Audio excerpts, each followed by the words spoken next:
Hello everyone. Before we start, make sure to like and subscribe to the channel. And leave a comment with where you're from and what time you're watching. That way, YouTube will keep showing you stories just like this one.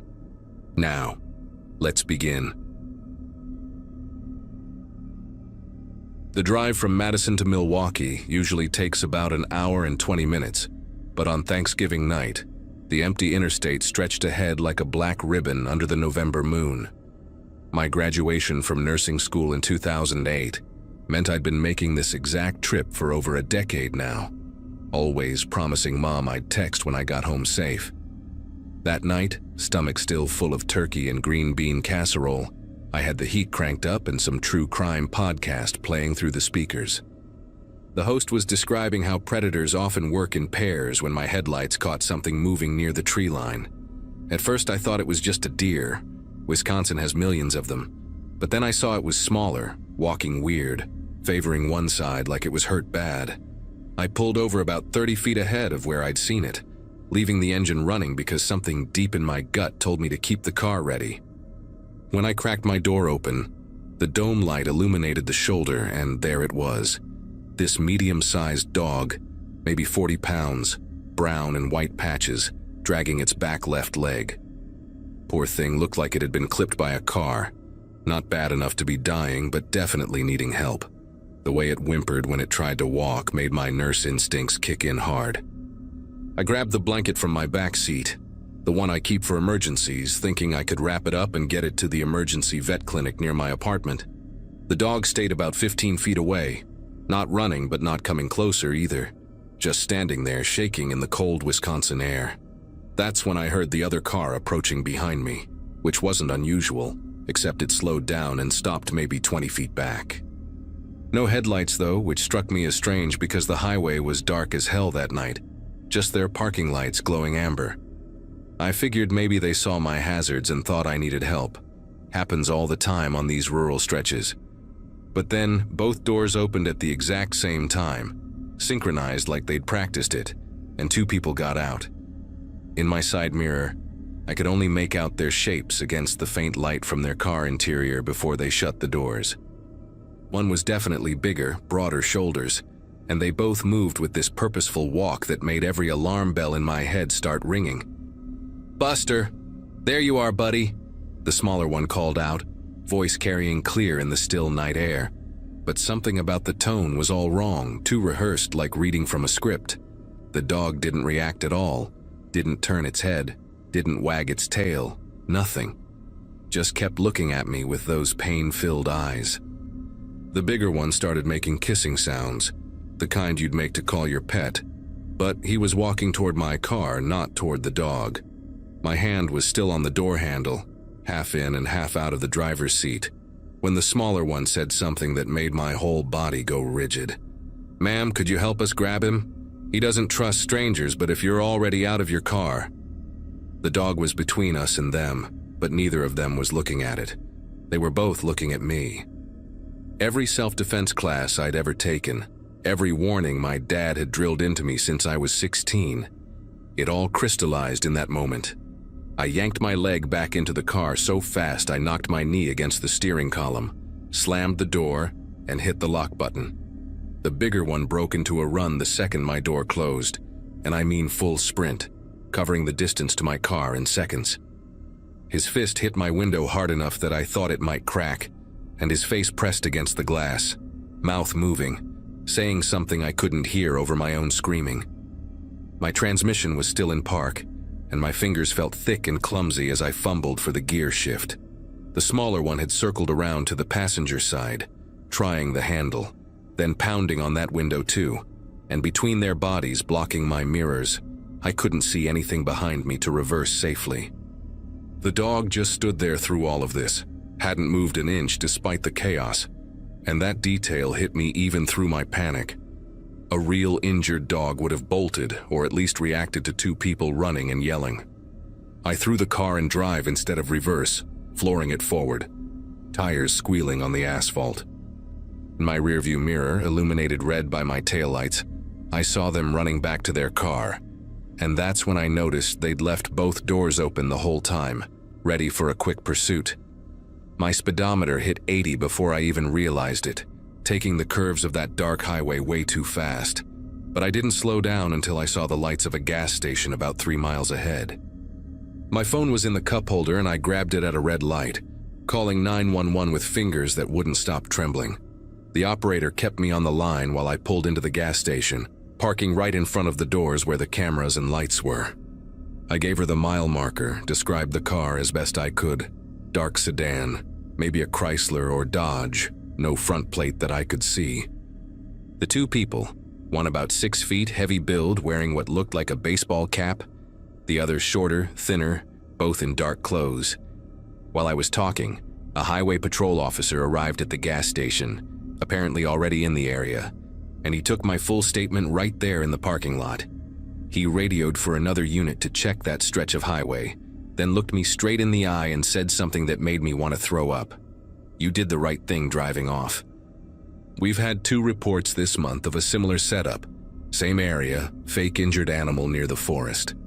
What really got me was when he asked about the dog's behavior, nodding when I described how it didn't react to them calling it or to the commotion. "Probably trained for this," he said, explaining that some people teach dogs to limp on command, reward them for staying still no matter what's happening around them. The thought of someone taking what could have been a sweet family pet and turning it into bait for God knows what made me sick. Another officer called in about 20 minutes later, said they'd found fresh tire marks where I'd described but no sign of the car or the dog. They increased patrols in that area for weeks afterward, but as far as I know, they never caught them. The officer gave me his card, told me to call if I remembered anything else or if I felt unsafe, and suggested I vary my routes home for a while. I didn't sleep that night, or the next 3 nights actually, just kept replaying every second in my mind. The way they moved in perfect coordination, how the smaller one's voice had this fake concerned quality, like someone who'd practiced the line too many times. I started researching similar incidents online and found a rabbit hole of forum posts from truckers and late-night drivers across the Midwest. Same pattern in Illinois, Iowa, Minnesota, always rural highways, always between 10 p.m. and 2 a.m., always targeting women driving alone. Some posts described different bait scenarios, a person flagging for help whose partner hides in the ditch, abandoned baby carriers on the shoulder that are empty when you get close, even fake accident scenes. The consensus was that these operations usually involve human trafficking rings, targeting isolated victims on empty stretches where screams won't be heard and witnesses are non-existent. My mom called the next morning, casual as always, asking if I'd gotten home safe like she always did after family dinners. I couldn't bring myself to tell her what happened, just said yes, traffic was light, everything was fine. But I've told pretty much everyone else, especially women who drive alone, because that's the thing that haunts me most. If I hadn't kept my engine running, if I'd walked those extra 15 feet toward that dog, if I'd been just a little more trusting or a little less paranoid, I would have been another missing person case. They would have found my car on the side of the highway, door open, hazard still blinking, and no trace of where I'd gone. My family would have spent the rest of their lives wondering what happened between Madison and Milwaukee on a cold Thanksgiving night. The detective who followed up a week later told me something that explained why they probably chose that specific spot. The forest there connects to a maze of old logging roads, unmapped paths that lead deep into wilderness where nobody goes in winter. Perfect for moving vehicles unseen, for transferring victims, for making people disappear. He also mentioned that the timing wasn't random. Holiday nights when police are dealing with drunk drivers and domestic calls, when response times to rural areas are slowest. These people had clearly done their homework, studied patterns, knew exactly when and where to set their trap. The fake limp was probably practiced hundreds of times. The dog conditioned with treats and praise until it could hold that injured pose no matter what chaos erupted around it. I still drive that route to visit my parents, though now I take the longer way through town after dark, adding 20 minutes but buying peace of mind. Sometimes I wonder about that dog, whether it was stolen from someone's yard, purchased from a sketchy breeder, or raised from birth for this specific purpose. I wonder if those two people are still out there, maybe in another state now, setting up on some other dark highway with their well-trained decoy. But mostly I think about the women who might have stopped before me, the ones who didn't keep their engines running, who trusted their compassion over their instincts, the ones whose families are still searching, still hoping, still checking their phones for a text that says, "Made it home safe."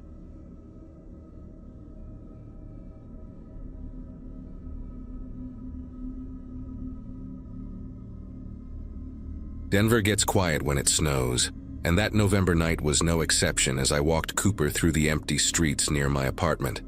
My boots crunched against the fresh powder while Cooper, my golden retriever mix, pulled against his leash, nose buried in every interesting smell along Colfax Avenue. I'd moved into the second-floor unit 6 months earlier, right after signing the divorce papers that officially made me single again at 29. The building was one of those converted Victorians from the 1920s, complete with rattling radiators and floors that announced every footstep, but Cooper and I had made it home. That night started like any other. I'd gotten back from my warehouse shift around 9, found Cooper doing his desperate bathroom dance by the door, and bundled up for our usual evening routine. The temperature had dropped below freezing, and thick snowflakes drifted down steadily, muffling the few sounds of passing cars and turning Denver into something from a snow globe.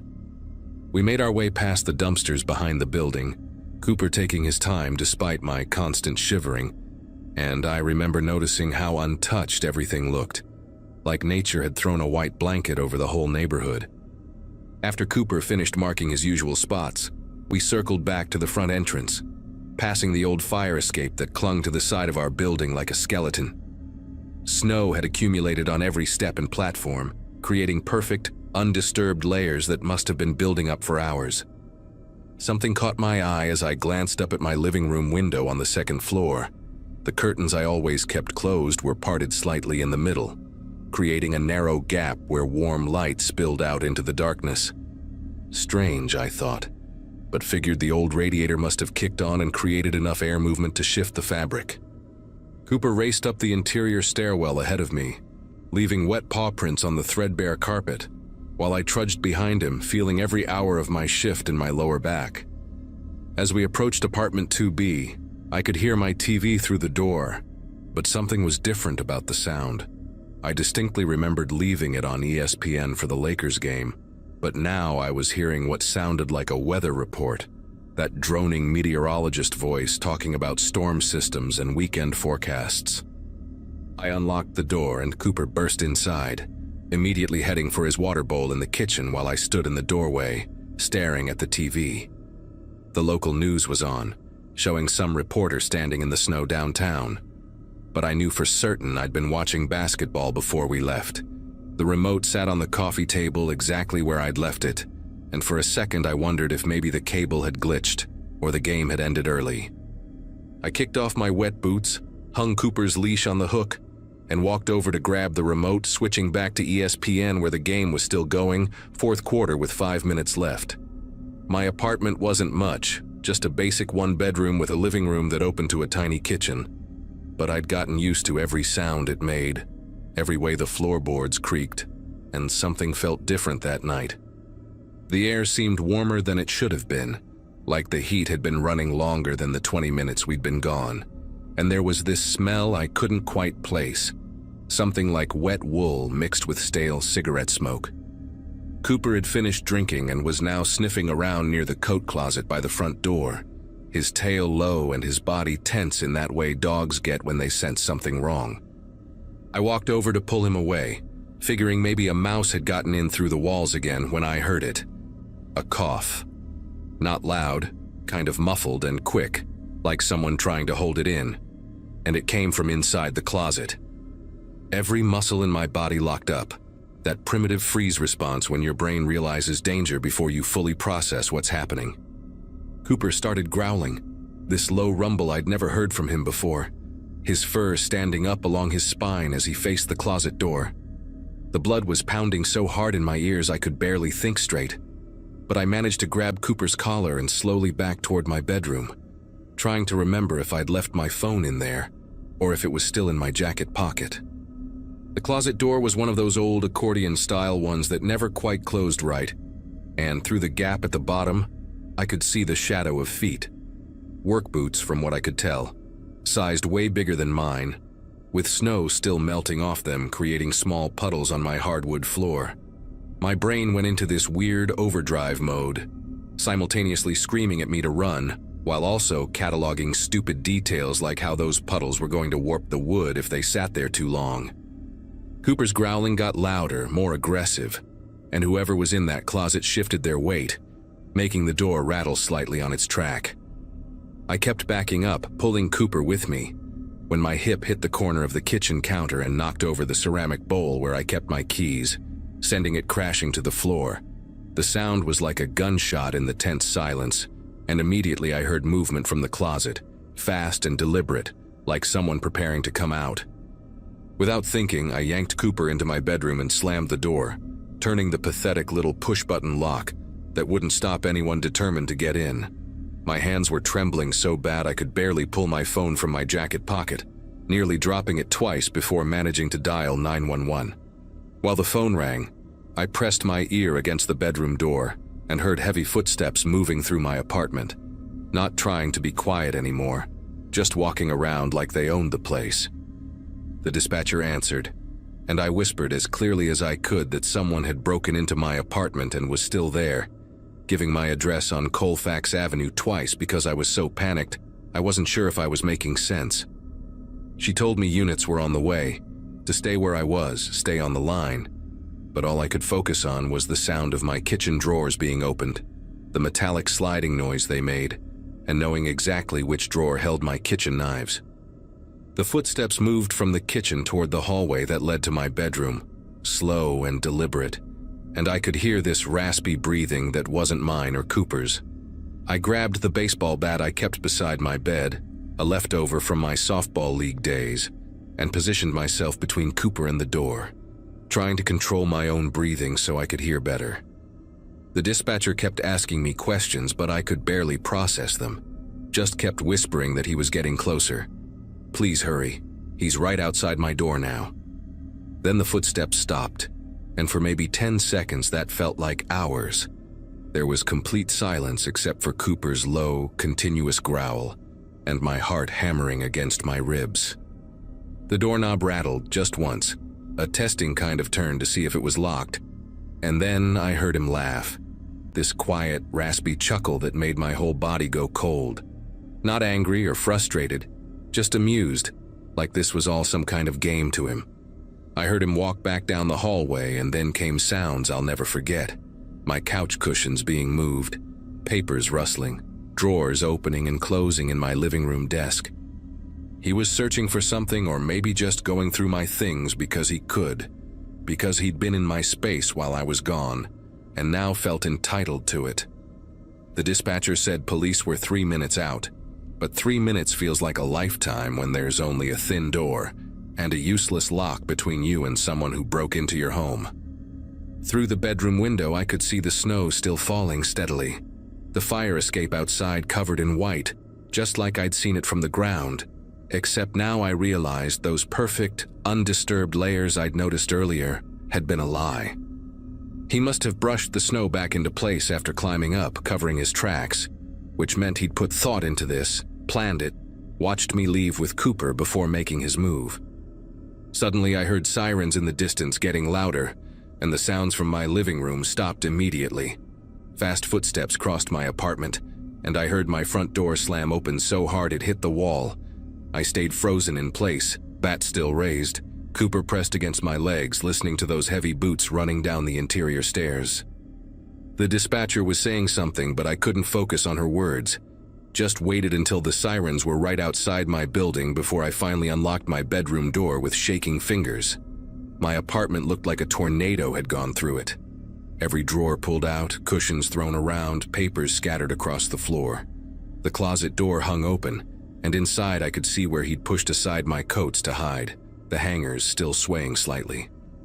There were wet boot prints everywhere, leading from the window to the closet, then throughout my apartment, and finally out the front door that still stood wide open.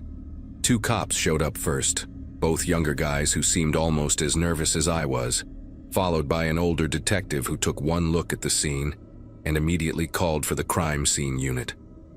They found where he'd jimmied my living room window from the fire escape, the lock completely broken, wood splintered around the frame. The detective, a woman named Reeves who had this calming way of talking, explained that there'd been a string of similar break-ins in the neighborhood, always during snowstorms when footprints would be covered quickly, always targeting second-floor apartments with fire escape access. What made me different, she said, was that I'd come home while he was still there. The others had been out for hours, returning to find their places ransacked. They collected fingerprints from the window frame and closet door, took photos of the boot prints before they dried completely, and had me walk through to see if anything was missing. My laptop was still there, my TV, even the cash I'd left on my dresser, which made everything worse somehow, knowing he wasn't after my things but something else, maybe just the thrill of being in someone else's space.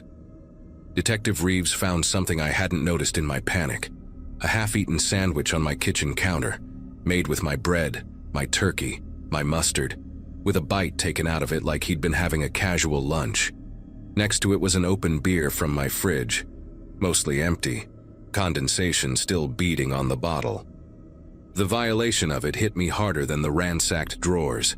This person had made themselves at home, eaten my food, drank my beer, probably sat on my couch and watched my TV while I was walking Cooper in the snow.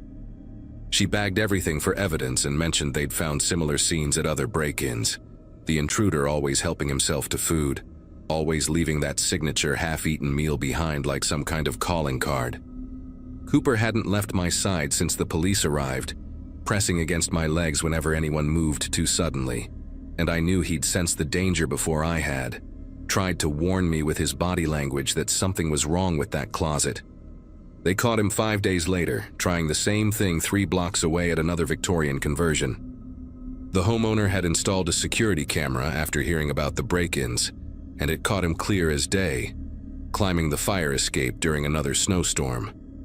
Gregory Watts was his name, 43 years old, had been living in his car since getting evicted 6 months earlier. Detective Reeves called to tell me they'd found items from all the break-ins in his car, including a notebook where he'd written down addresses, schedules, details about the residents. My entry was there. 2B Colfax, single male, dog, walks 9:30 p.m. most nights, works late shift. He'd been watching us for weeks, learning our routine, waiting for the perfect snowy night. The court gave him 18 months and I got a victim notification letter saying he'd be eligible for parole in 9. I moved out the next month, found a place on the ground floor with better locks and no fire escape, though Cooper and I still do our evening walks. But even now, whenever it snows, whenever I come back to find something slightly out of place, a curtain shifted, or a cushion moved, I think about that cough from the closet and check every door, every window, every hiding spot before I can breathe normally again.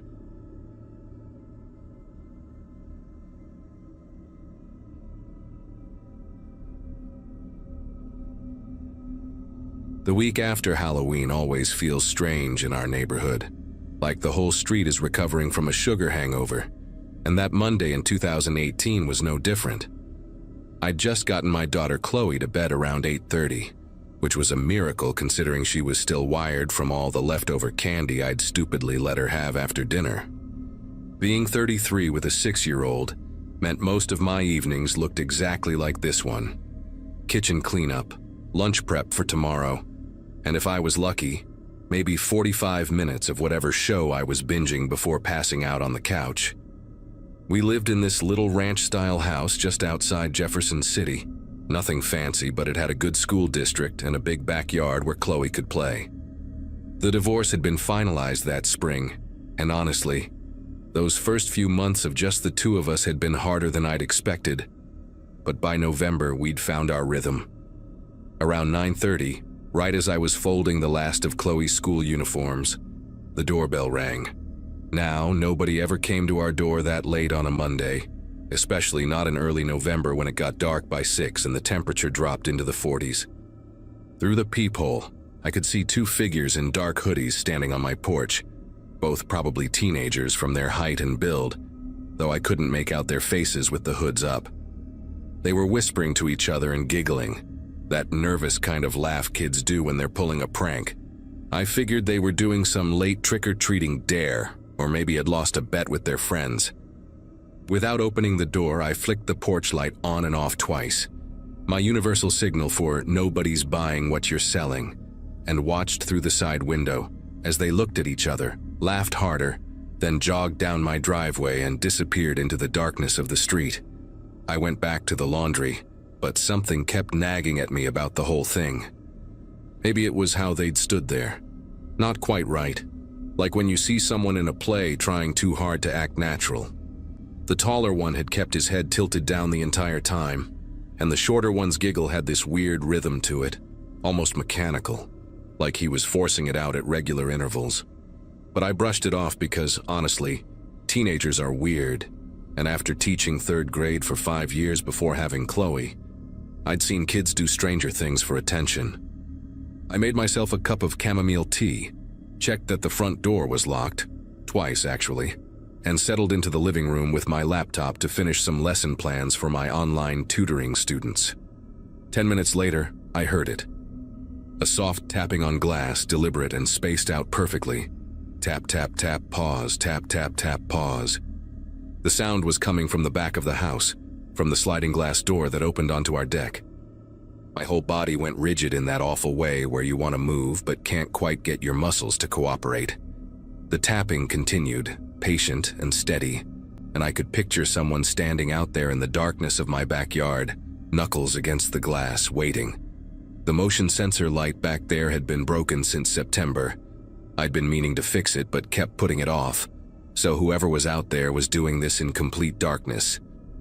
I grabbed my phone and crept toward the kitchen, staying low, keeping away from the direct line of sight to that glass door. From where I crouched behind the kitchen island, I could barely make out a shape through the glass door, just a dark silhouette against the slightly lighter darkness of the yard beyond. It wasn't moving, just standing there, one arm raised like it was about to knock again. The figure seemed taller than I remembered either of those kids being, but maybe it was just the angle, or maybe one was standing on my deck furniture. I dialed 911 but didn't hit call yet. What would I even say? That someone knocked on my door and now they're in my backyard.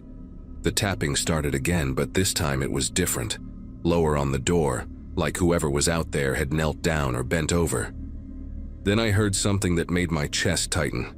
The subtle rattle of the door handle being tested, gentle at first, then a bit more insistent when it didn't budge. My phone screen lit up my face in the darkness, and I swear the silhouette outside shifted, like it had noticed the glow.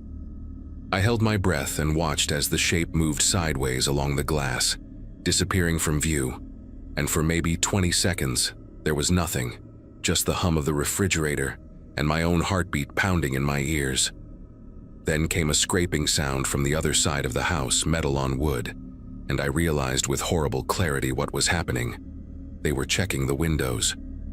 The scraping moved from the guest bedroom window to the bathroom, getting closer to Chloe's room. That broke my paralysis completely. I hit call on 911 and stood up, not caring anymore if they saw me because nobody was getting near my daughter's window, not while I was conscious and breathing. The dispatcher answered on the second ring, and I whispered as clearly as I could that someone was trying to break into my house, gave her my address, and told her my 6-year-old was asleep in her room. She kept me on the line, saying units were on their way, maybe 5 minutes out, and to stay away from windows and doors. But I was already moving down the hallway toward Chloe's room, phone pressed to my ear, when I heard something that stopped me cold. Laughter from outside her window, that same mechanical giggling from earlier, but now it was accompanied by a second voice, deeper, definitely adult, muttering something I couldn't make out. Through the thin curtains of Chloe's room, I could see the shadows of 2 figures right outside, and one of them was doing something to the window screen, pulling at the corner where it met the frame. I burst into Chloe's room and scooped her up while she was still half asleep, blanket and all, and carried her into my bedroom closet on the opposite side of the house. She mumbled something about a bad dream, and I whispered that we were playing a hiding game, that she needed to be super quiet like when we play hide and seek. My beautiful, trusting daughter just nodded against my shoulder and closed her eyes again. The dispatcher was still talking, but I could barely focus on her words because now I could hear them at the front door again. Not knocking this time, but doing something to the lock. A metallic scratching sound that went on for what felt like hours, but was probably only 30 seconds. Then suddenly silence. Complete, total silence. Even the dispatcher seemed to sense it because she stopped asking questions and just said, "Officers are 2 minutes out. Stay where you are." We sat in that closet, Chloe breathing softly against my neck, me trying not to hyperventilate, surrounded by the smell of my winter coats and old shoes. Then I heard something that to this day makes me nauseous when I think about it. Footsteps on the roof. Slow, careful footsteps directly above us, moving from the edge toward the center of the house. Our attic access was in the hallway ceiling, just a simple pull-down panel with a folding ladder, and I'd never even thought to check if it locked from the inside. The footsteps stopped right about where that panel would be, and I heard a creaking sound, the kind old wood makes when weight shifts on it. The dispatcher must have heard my breathing change because she whispered that officers were pulling onto my street now, 30 seconds away. The sirens came before the footsteps could move again, and immediately the sounds on the roof turned into scrambling, running, like squirrels but heavier, moving fast toward the back of the house. I heard a thump that must have been someone jumping down, maybe onto the deck, and then nothing. The dispatcher told me to stay put until the officers cleared the scene, and I held Chloe tighter, feeling her little heartbeat against mine. When the police finally gave the all clear and I carried Chloe back to her bed, she was completely asleep, unaware of how close we'd come to something terrible. The officers found footprints in the flower bed below her window. The screen had been cut with what looked like a box cutter, and there were scratch marks on the front door lock, like someone had tried to pick it with amateur tools. But here's the part that still keeps me up at night. The reason I'm sharing this story now, years later, after we've moved to a different state entirely. The next morning, one of the officers came back with a detective, and they asked to see my security camera footage. I'd forgotten about the camera completely.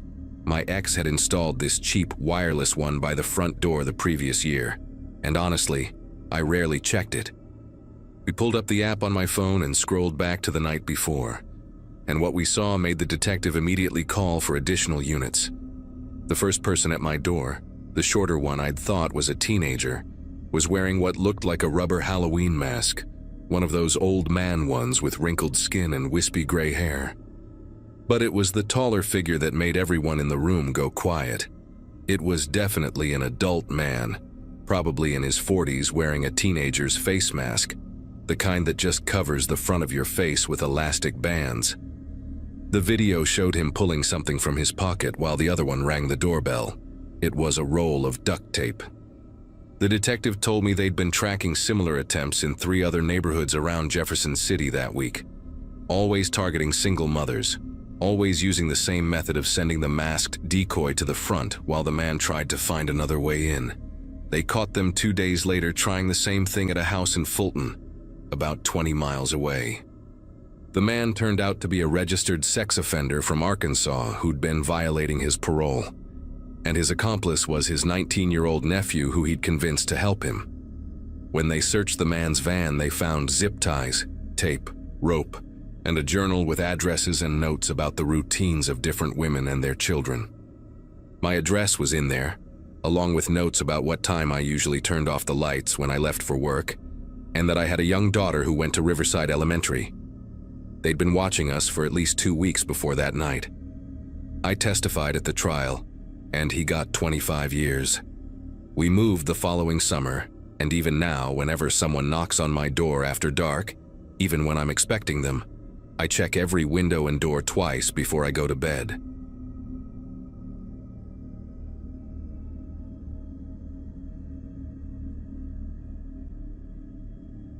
November always felt heavy in our town, like the air itself was tired from holding up all that gray sky. I'd just turned 17 that September, Same week I got my learner's permit.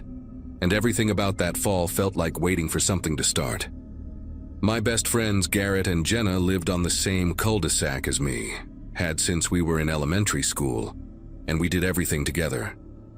That Saturday night, first weekend of November, the Andersons down on Birchwood were throwing their annual post-Halloween bonfire, the one where everyone brought their leftover candy, and Mr. Anderson told the same ghost stories he'd been telling since we were kids.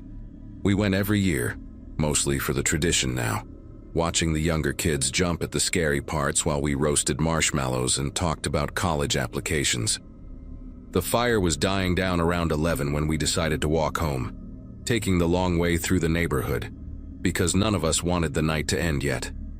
The streets were empty except for a few porch lights and the occasional jack-o'-lantern still glowing on someone's steps, most of them already soft and caving in on themselves.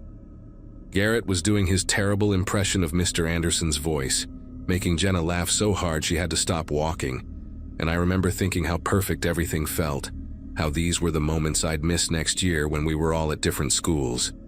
We were about 4 blocks from the bonfire when I noticed the van for the first time, this dingy white panel van with rust eating through the wheel wells, crawling along behind us maybe 50 feet back. The weird thing was how it would slow down every time we passed under a streetlight, like the driver was trying to get a better look at us, then speed up slightly in the dark patches between. Garrett was still goofing around, hadn't noticed anything, but Jenna caught my eye and I could tell she'd seen it too, the way her shoulders got tight and she moved a little closer to us. Tried to keep my voice casual when I suggested we cut through the park, thinking maybe the van was just heading the same direction by coincidence.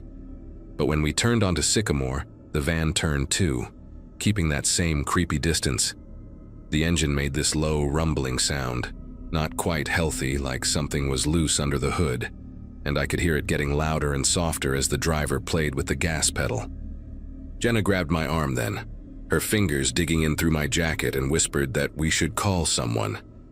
But who were we going to call? Our parents would freak out, maybe ground us for walking home so late, and we weren't even sure if anything was really wrong yet.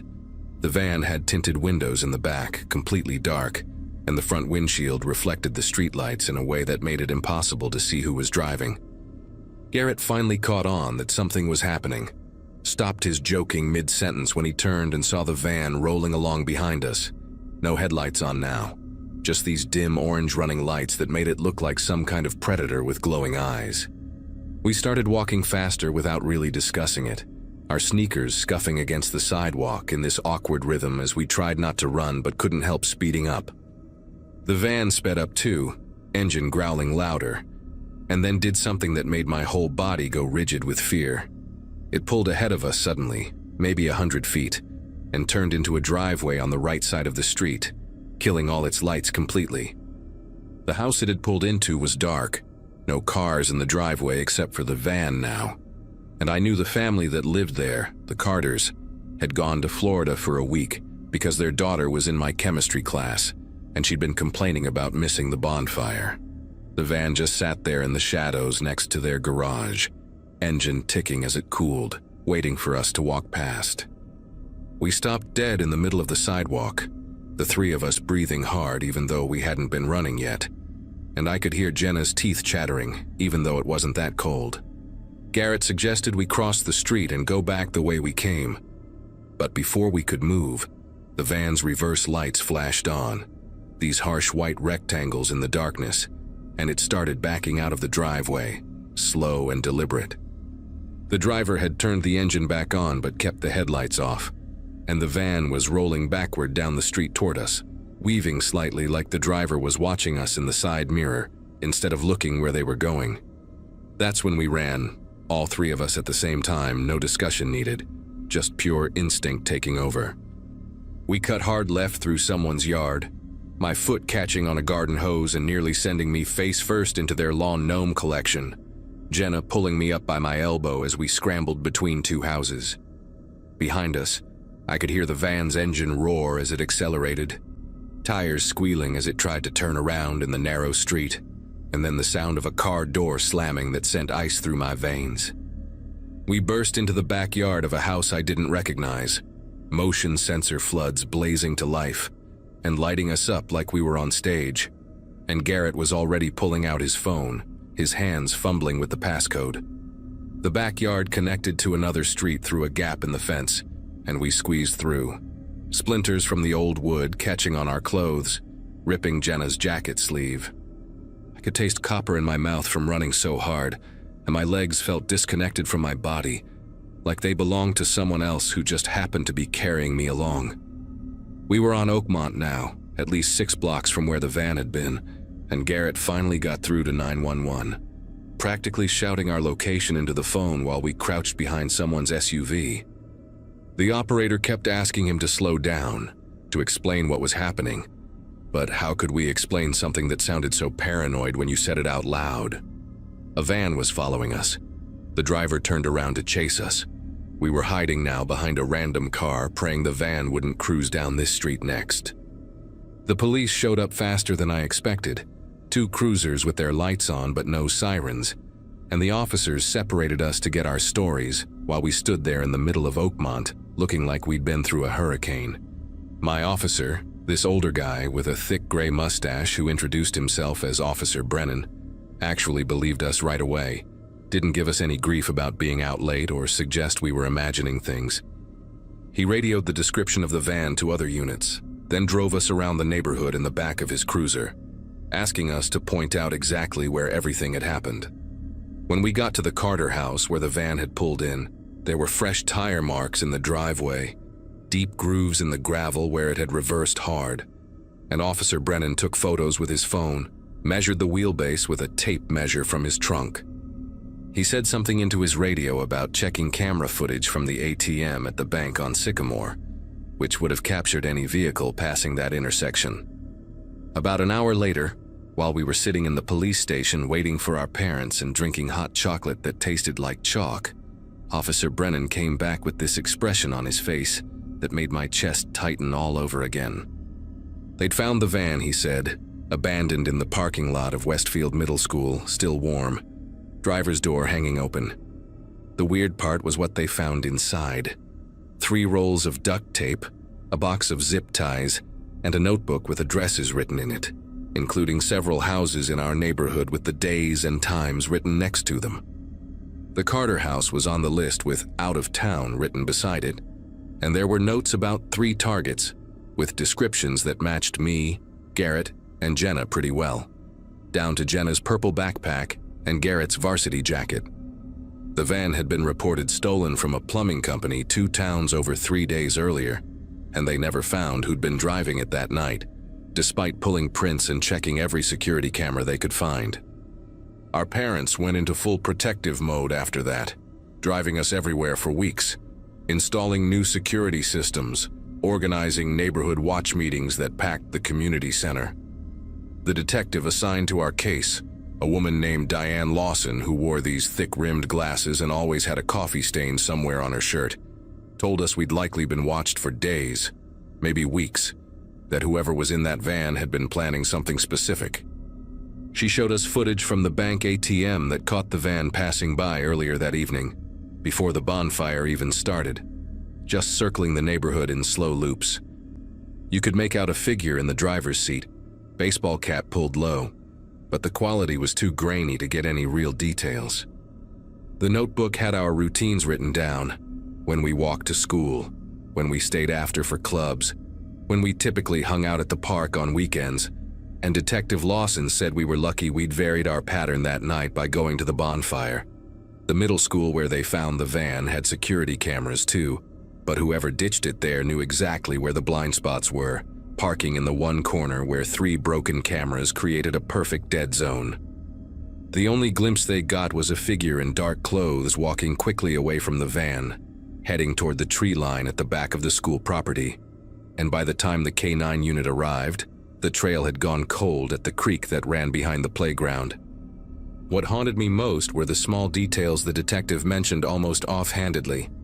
Fresh scratches on the inside of the van's rear doors, like someone had been testing the locks from inside, and a receipt from a hardware store dated that morning for the zip ties and tape, paid in cash at a store 40 miles away, Whoever it was had driven 40 miles just to buy those supplies where no one would recognize them, then driven back to hunt us. For weeks after that night, every white van made me stop breathing for a second. Every stranger who looked at us a beat too long made my skin prickle with that same fear. Jenna started carrying pepper spray and taking a different route home every day.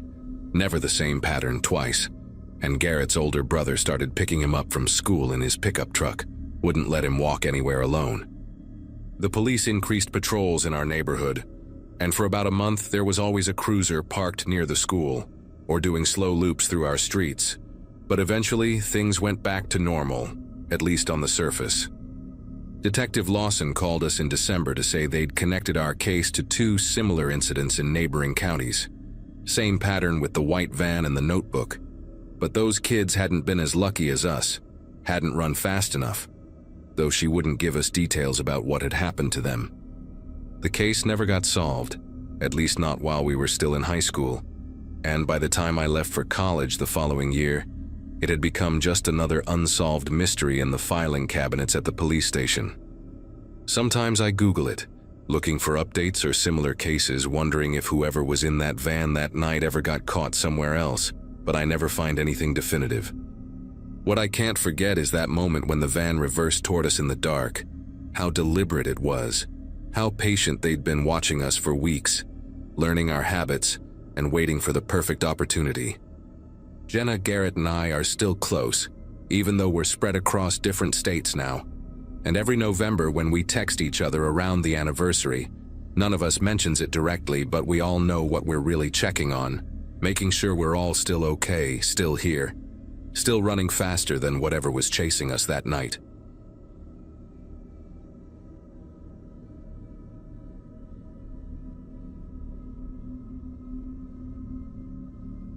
Snow was coming to Plattsburgh that Monday, and I could smell it in the air when I stepped onto my porch with my morning coffee.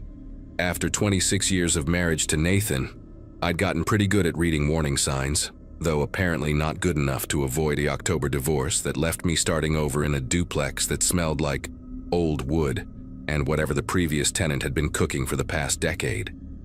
Frank, my elderly landlord who lived in the other half, had promised quick maintenance response times, which mattered since teaching 7th grade.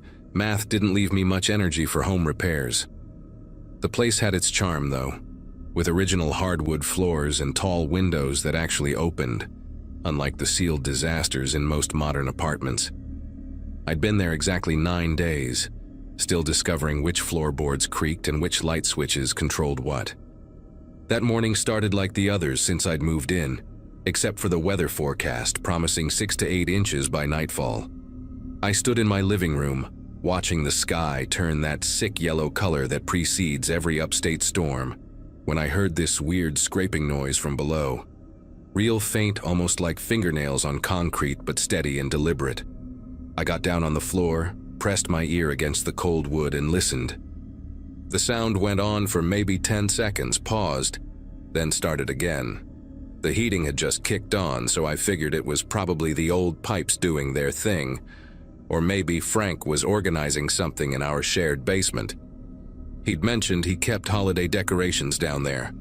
I finished my coffee, grabbed my stack of ungraded tests, and drove to school through streets that were already emptying out in anticipation of the storm. School let out early at 1:30 because of the weather, and by the time I pulled into my driveway, thick flakes were already coating everything.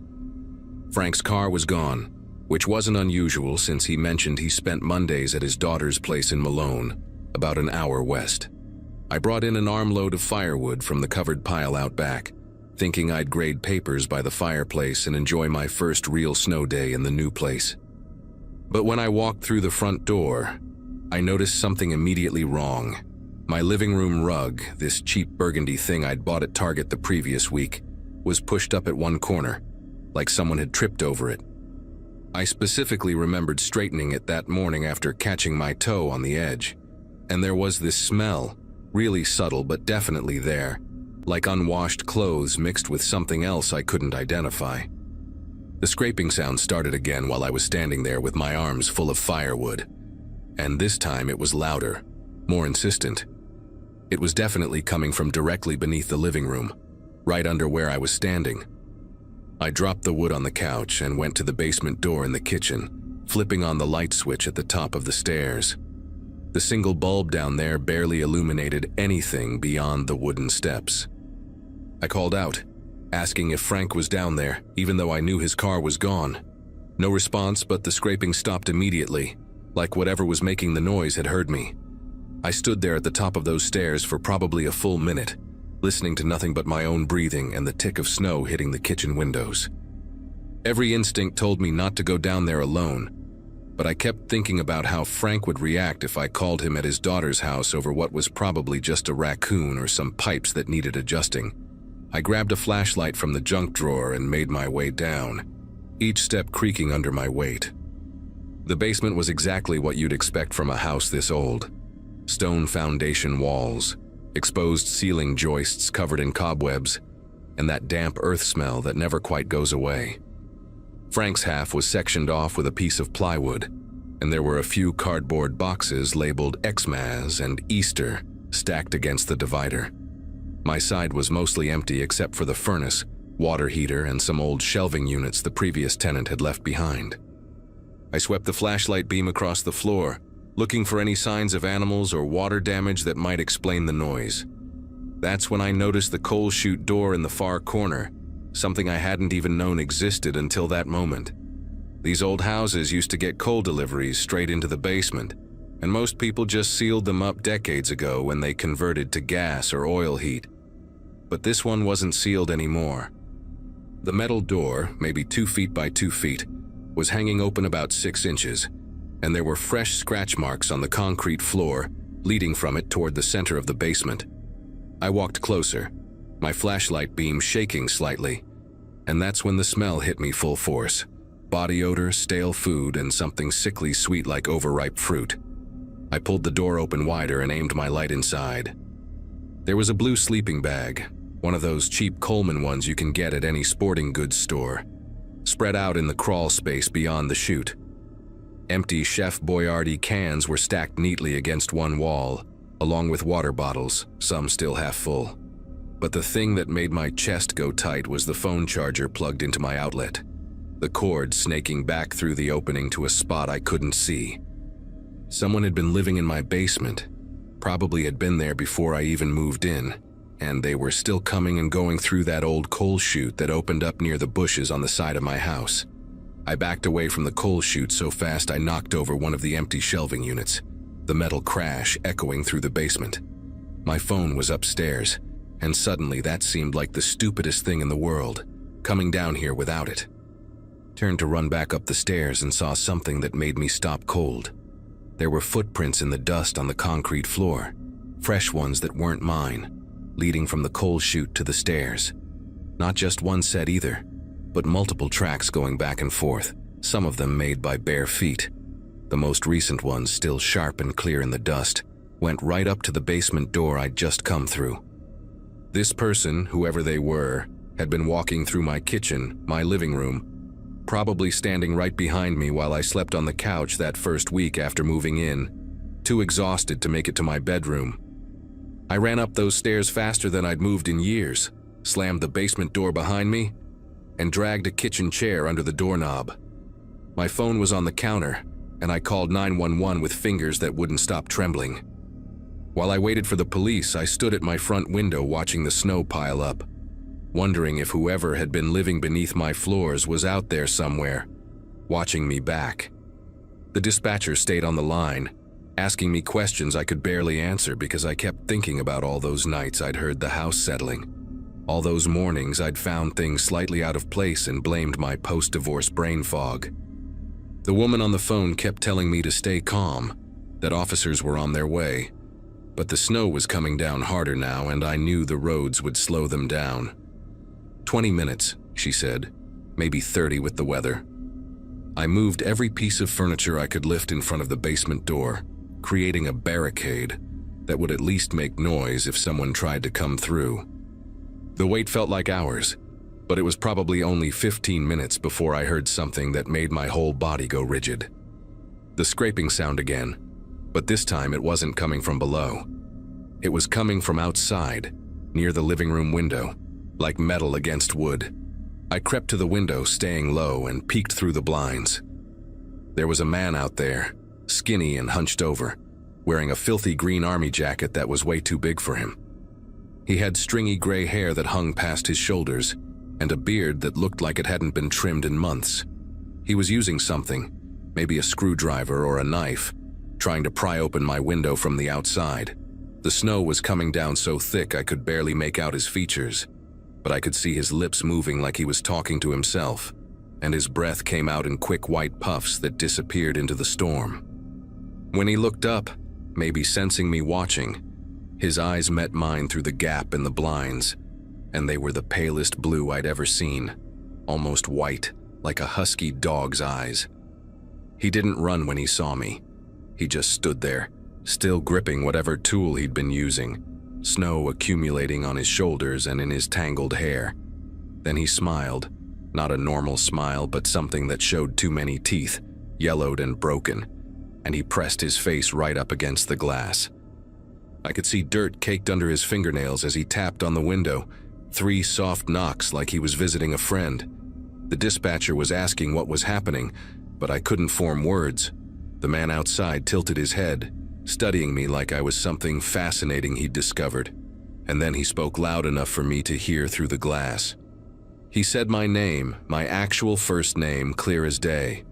Not yelling, not threatening, just conversational, like we were old acquaintances. He knew who I was. He'd probably gone through my mail, my papers, everything I'd thrown away since moving in. He knew my schedule, when I left for work, when I came home. He'd been living underneath me, learning me, and now with the police still minutes away and the snow creating a white wall around my house, he wanted me to know that he knew. I screamed at him to get away, that the police were coming, and that seemed to amuse him because he actually laughed. This wet, rattling sound that I could hear even through the window. Then he held up something in his other hand, and it took me a second to realize what it was. My spare house key, the one I'd hidden under a decorative rock by the back door my second day there. He dangled it between his thumb and finger, making sure I could see it clearly through the falling snow, and then he walked away from the window, disappearing around the corner of the house. The dispatcher was practically yelling at me now, telling me to get to a room with a lock to barricade myself in, but all I could think about was that he had a key, had probably always had it, and every night I'd locked my doors thinking I was safe. He could have walked right in whenever he wanted. I ran to my bedroom, slammed the door, and shoved my dresser in front of it, the wood scraping across the floor just like the sound I'd been hearing from the basement. I could hear him now, the front door opening. Not forced, not broken, just the normal sound of a key turning in a lock and the door swinging open on its hinges. His footsteps were slow and deliberate on the hardwood, and he was humming something, some tune I didn't recognize. The dispatcher said the police were 3 minutes out, maybe less, but I could hear him in my kitchen now, opening drawers, looking for something. Then the footsteps came toward the bedroom, and he knocked on the door, polite as could be, and asked if I wanted to talk about the rent. The rent, like he owned the place, like I was the intruder. He said Frank had promised him he could stay, that they had an arrangement, that I wasn't supposed to be here yet. His voice was calm, reasonable even, which made it so much worse. He said he'd been waiting for the right time to introduce himself, that he didn't mean to scare me, that we could share the space if I wanted. The dresser shook as he tested the door, and I could see the wood starting to splinter near the lock. Then the sirens cut through everything, that beautiful wailing sound getting louder every second. The pressure on my bedroom door stopped immediately, and I heard his footsteps retreat fast across the living room. The front door slammed, and through my bedroom window I watched him sprint through the snow toward the tree line behind the house, that oversized army jacket flapping behind him like wings. The police found me still barricaded in my bedroom, and it took 3 officers to convince me it was safe to move the dresser. They searched the basement, documented everything. The sleeping bag, the food, a notebook filled with observations about my daily routine written in pencil, even sketches of me sleeping on the couch. They found where he'd been getting in and out through the coal chute, the outside opening hidden behind an overgrown juniper bush that Frank apparently hadn't trimmed in years. The man's name was Howard Pelletier, a local who'd been in and out of psychiatric facilities for decades. Frank's nephew recognized him from the description and said Howard used to do odd jobs for Frank years ago, back before his mental health completely deteriorated. They never caught him that night. The snow covered his tracks within an hour, and he knew those woods better than anyone. But they boarded up the coal chute, changed all my locks, and a patrol car sat outside my duplex for the next 3 nights. I moved out the following week, stayed with my sister in Albany until I found a new place.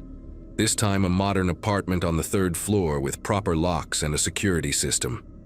Frank tried to keep my security deposit, said I broke the lease, but I had a lawyer friend write him a letter that changed his mind real quick.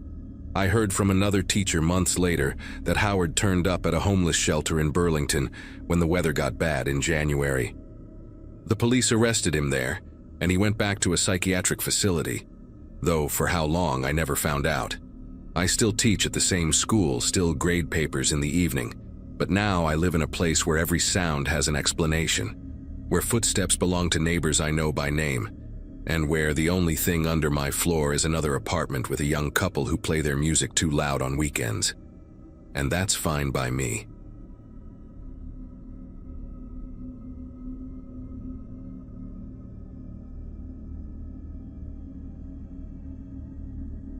The cold had teeth that November night in Alaska, the kind that bites through 3 layers of clothing and makes your bones ache.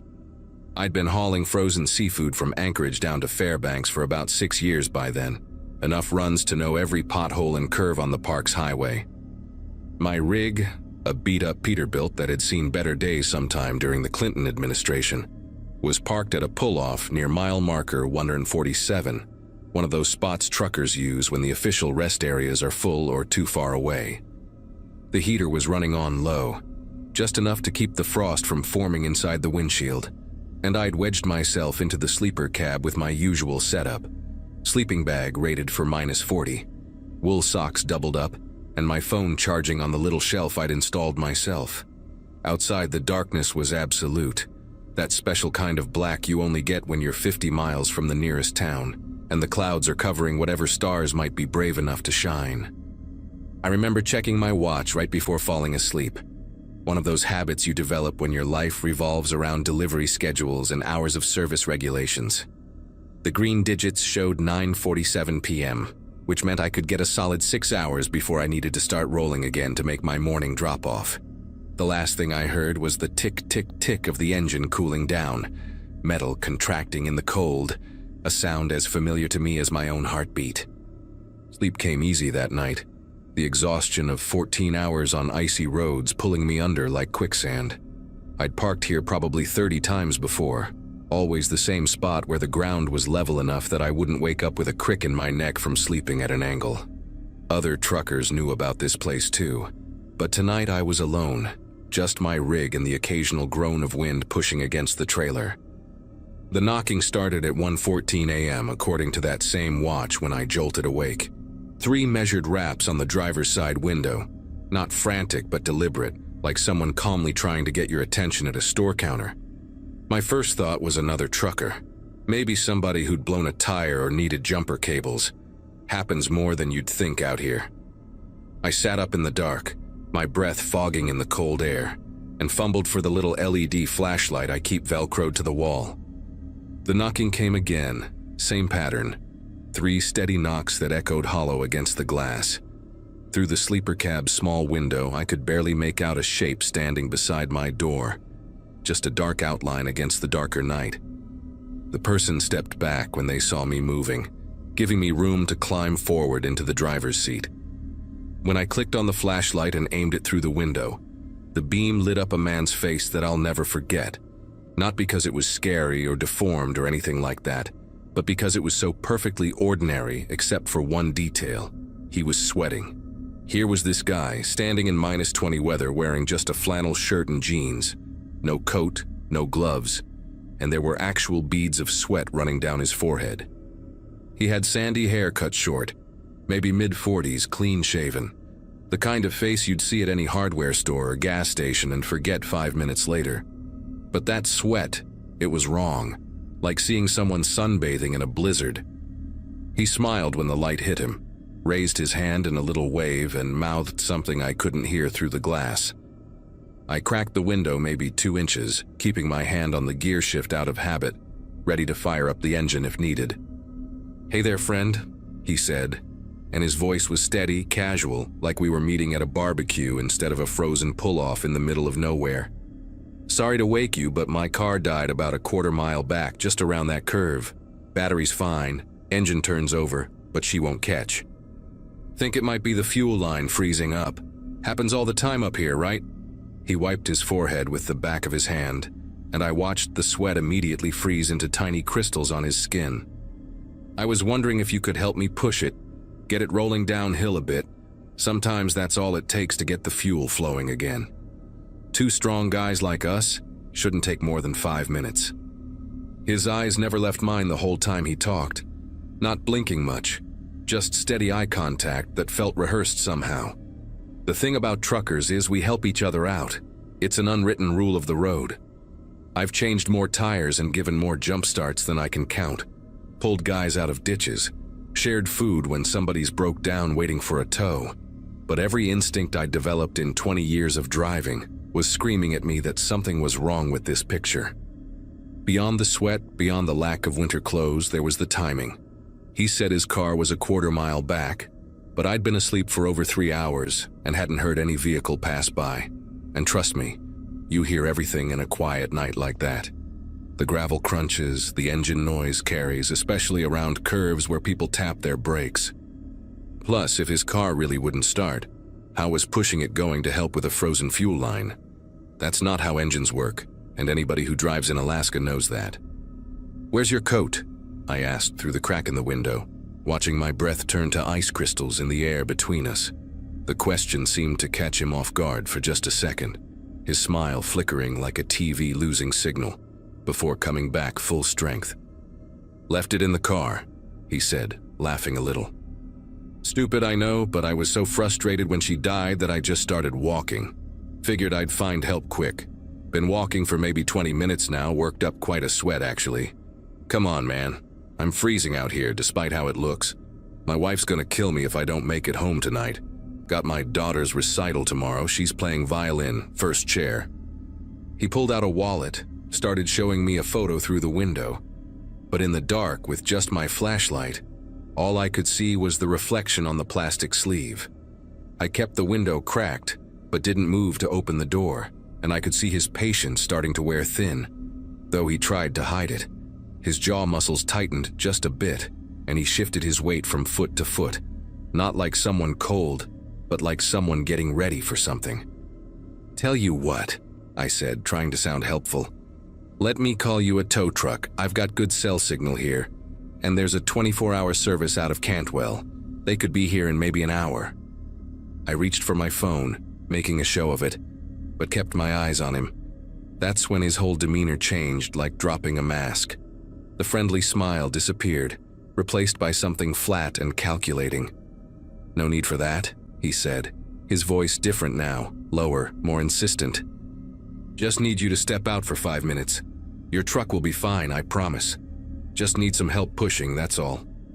That's when I saw it, just a glimpse in my side mirror, movement behind my trailer, maybe 30 feet back. Another person trying to stay in the shadows, moving slowly along the passenger side of my rig. The man at my window must have seen my eyes flick to the mirror because he immediately knocked harder, trying to get my attention back. "Hey, come on, buddy, don't leave me hanging here. Alaska rules, right? We help each other out." His hand went to his pocket, and I didn't wait to see what he was reaching for. I cranked the engine, and the Peterbilt roared to life, diesel smoke billowing black in the cold air. The man jumped back from the door, and in my passenger mirror, I saw the second person sprint away from my truck, heading for the tree line. I slammed the truck into gear and hit the air release, the brakes hissing like angry snakes. The man was shouting something now, but I couldn't hear it over the engine noise, didn't want to hear it. As I pulled out, my headlights swept across the pull-off, and that's when I saw their vehicle, tucked behind a cluster of spruce trees where I hadn't noticed it before. A dark pickup truck with the engine running, exhaust visible in the cold. A third person sitting in the driver's seat. No broken down car, no mechanical trouble, just 3 people who'd been waiting in the dark for someone to stop. I gunned it onto the highway, checking my mirrors constantly for the next 10 miles, my heart hammering so hard I could feel it in my throat. My CB radio was crackling with static, and with shaking fingers I switched to Channel 19, the trucker's channel, to warn anyone else who might be heading that way. The chatter on the CB that night is what really made everything sink in. About 40 minutes after I'd gotten back on the road, still jumpy at every set of headlights in my mirrors, I heard another driver, handle was Kodiak Bear, talking about something that happened at the Broad Pass rest area, maybe 15 miles from where I'd been parked.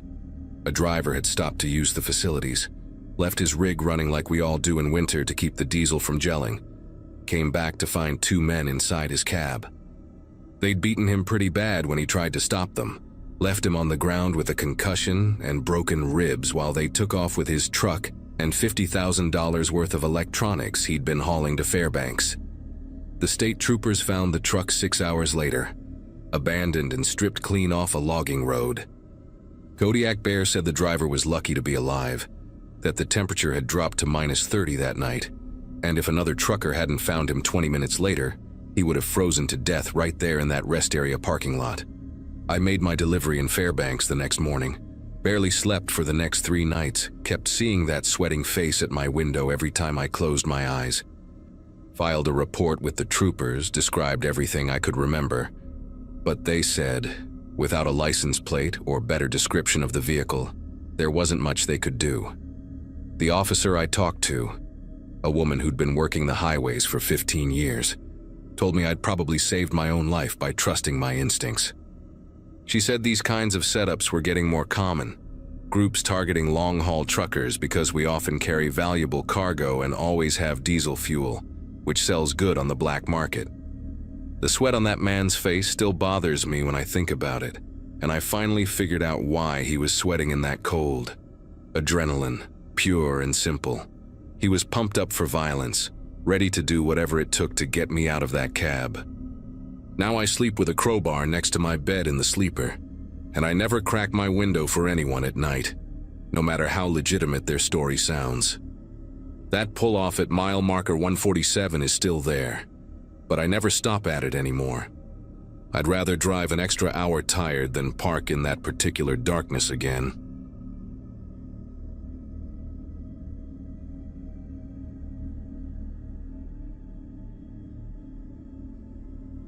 The break had been long overdue. Weeks of back-to-back meetings, constant messages, and the kind of exhaustion that makes every day blur together had started to eat away at me. When an ad for a digital detox retreat appeared on my laptop screen late one night, the idea sounded perfect. A quiet lodge tucked somewhere in the Oregon countryside. No screens, no distractions, just time to recharge. The price was low enough to make me wonder if it was some new wellness startup trying to build a reputation, but I booked it anyway. I needed silence more than I needed logic. The drive there took most of a gray November afternoon. The roads grew narrower and lonelier the farther I went, the trees swallowing what little sunlight there was. The sign for Airvale Lodge looked almost handmade, nailed to a crooked wooden post by the side of the road. When I finally pulled into the gravel lot, my phone had no signal. I took it as a good sign, a forced break from everything. The main building looked rustic, a wide porch lined with mismatched rocking chairs, and a carved wooden door that groaned when it opened. A woman in a beige uniform greeted me inside. Her voice was gentle but rehearsed, every word precise. She asked for my name, then reached out her hand and said they'd be holding on to all electronic devices for the duration of the program. Before I could protest, another staff member appeared with a tray lined with numbered envelopes. My phone went into one, sealed with a sticker that read "Serenity requires surrender." They gave me a cotton uniform and a name tag. My own name printed in bold black letters. "Participants blend better that way," the woman said with a kind of warmth that didn't invite questions. Dinner that night felt strange. Everyone wore the same pale clothes, moving quietly around the long wooden tables. No one seemed to know each other, but they acted like they did. Smiling, nodding, serving food in synchronized rhythm. The staff stood along the walls, watching, never eating. When I tried to make small talk with the woman sitting beside me, she simply said, "It's easier if you let go of words." I laughed awkwardly, thinking it was part of the retreat's minimalist philosophy, but something about her expression stayed with me through the night. The next morning began with a bell that rang through the halls at dawn. Everyone lined up in the courtyard like students waiting for roll call. The air smelled like pine and damp soil, and the mist hung low between the trees surrounding the property. A man who introduced himself only as Guide Thomas gave a short speech about releasing digital toxins and rediscovering natural rhythm. His tone was calm, but every sentence carried the kind of certainty that made me uneasy. When I asked how long the program lasted, he smiled without answering. "You will know when it ends," he said, as if it were something obvious. The day unfolded with scheduled silence and strange rituals. We had to walk in single file along forest trails, pause at marked stones, and write affirmations on paper that were later burned in a communal fire pit. Meals were timed to the minute. Every clock in the lodge showed the same hour, even though the sunlight shifted throughout the day. When I asked another participant how long she'd been there, she looked around before whispering. I stopped counting after the third sunrise. Her eyes darted to the nearest staff member. Then she smiled tightly, like she regretted saying it. By the afternoon, the sense of calm that the staff tried to impose had started to crack. I noticed people pacing near the windows or staring too long at the locked gate beyond the main courtyard. I decided to test it myself during a meditation session when everyone's eyes were closed. The gravel path leading to the exit was longer than it looked, and my steps sounded louder than they should have. When I reached the gate, a heavy chain looped through its bars. A padlock the size of my hand hung in the middle. Through the metal, I could see the empty road stretching into the trees. No cars, no signs of movement, only silence so deep it felt staged. That evening, I went to the front desk and asked for my phone. The receptionist, a young man with perfect posture and a voice too calm, checked a list behind the counter. "You signed the agreement," he said, not even looking at me. "You're here until the program ends." I asked again, louder this time, and he repeated the same line word for word as if rehearsed. A couple of staff members appeared behind him, blocking the hallway. Their faces were blank, but their stance wasn't. That was the moment I realized no one here was simply following wellness routines. They were following orders. That night, I barely slept. The lodge walls seemed thinner, the quiet heavier. From my room window, I could see the courtyard dimly lit by lanterns, shadows moving in slow, deliberate patterns. Around midnight, a low hum echoed through the trees, not an engine or generator, but a rhythmic pulse that grew louder every few seconds. When I opened my door to listen, 2 staff members were standing at the end of the hallway, facing me. Neither spoke, but one raised a finger to his lips, motioning for silence. I shut the door and pressed my back against it, heart pounding in my chest. The following morning, the woman I'd spoken to at dinner was gone. Her bed was neatly made, her name tag missing from the wall hook. When I asked one of the cleaners where she'd gone, she replied, she completed her process. That phrase circulated throughout the day like a chant, whispered during meals, murmured by staff, written on the whiteboard in the hall. Completion is peace. By then, I understood that no one here was trying to rest or heal. They were being reshaped into something obedient. I decided to escape that night.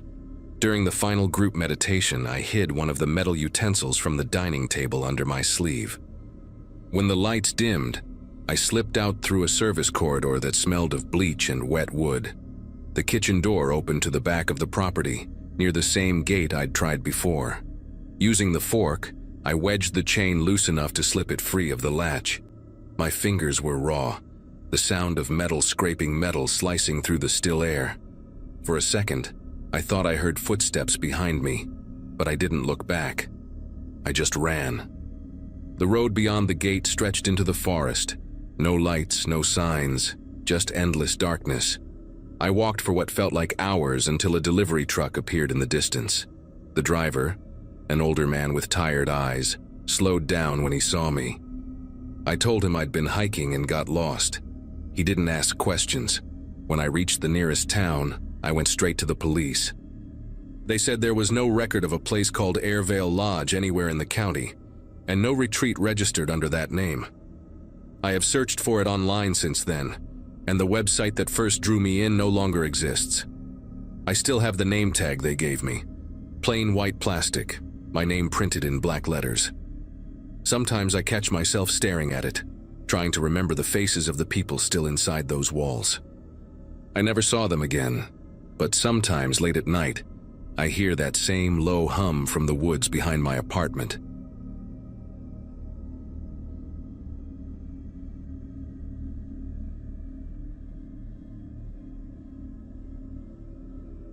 The coast feels different once the tourists are gone. The air turns sharp, the sand loses its warmth, and the ocean seems louder, as if it is reclaiming the silence. I had taken a last-minute freelance gig, planning to spend a quiet November in a small beach house outside a fishing village in Maine. The owner's photos showed weathered shingles, pale blue shutters, and a wraparound porch that faced the sea. It looked like the kind of place where time slowed down, exactly what I needed to finish a photo series before the snow came. The house itself stood a few miles from town, down a narrow road lined with pines. The front steps creaked under my boots as I carried my gear inside. It smelled faintly of salt and old books, the kind of musty comfort that hinted at years of damp air. The layout was simple. Kitchen and living room downstairs, 2 bedrooms on the main floor, and a staircase that ended at a locked door labeled storage only. The host had mentioned that the upper floor wasn't in use, so I didn't think much about it then. That first day passed quietly. I spent the afternoon walking along the dunes, catching the late sunlight breaking through thick clouds. When night came, the wind began to howl through the cracks in the window frames. The house groaned and shifted with every gust, but there was something peaceful about it. I made tea, edited a few photos, and fell asleep on the couch with the faint hiss of the ocean outside the window. Sometime in the middle of the night, a sound woke me. It was steady and rhythmic, not the wind, not the surf. Footsteps. Light but deliberate, pacing directly above me. I sat up, the couch springs creaking beneath me, and listened. The steps moved slowly from one end of the ceiling to the other, then stopped. My brain tried to rationalize it.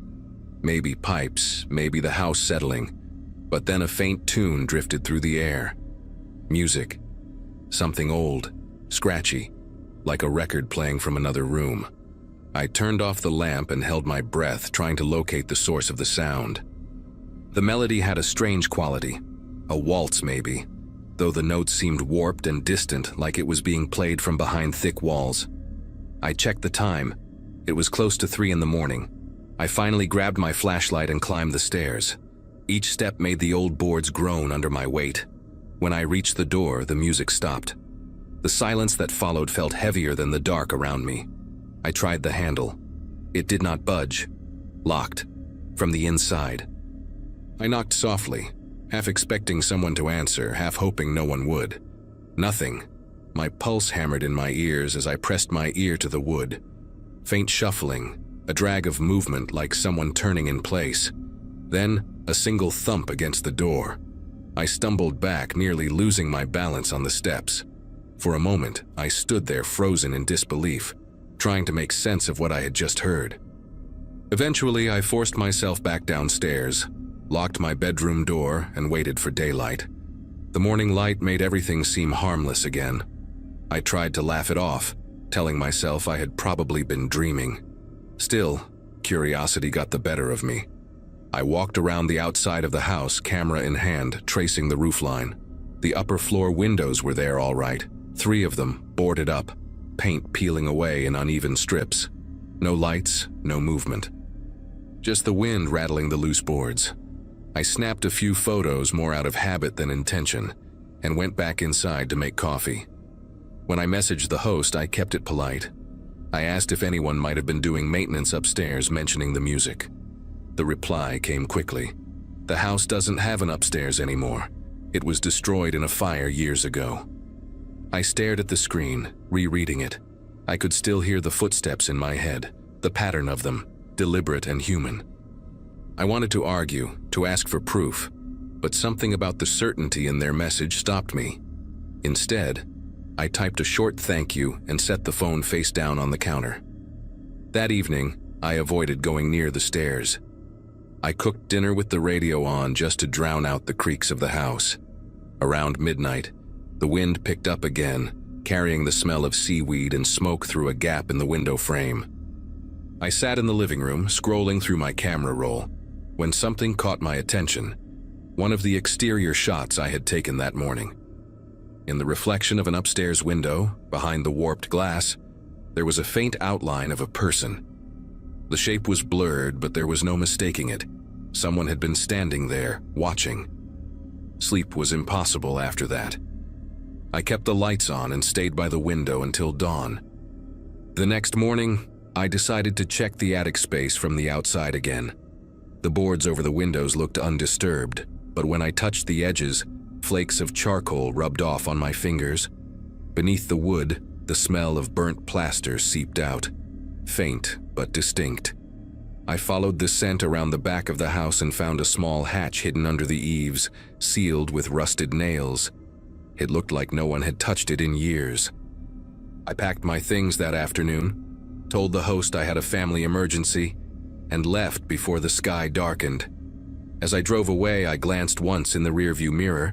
The upstairs windows were still boarded, but for a moment I could swear one of the boards shifted slightly, just enough for a sliver of darkness to peer through. I didn't stop to look again. I reached the main road and kept driving until the ocean was only a whisper behind me. Weeks later, when I developed the last roll of film, one photo came out that I didn't remember taking.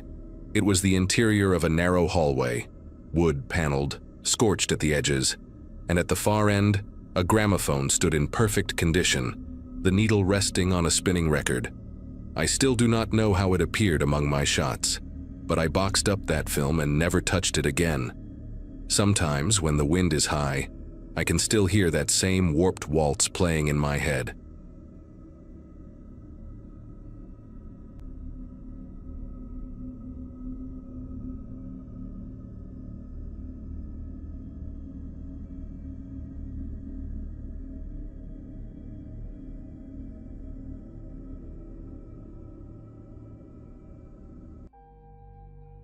Hello everyone.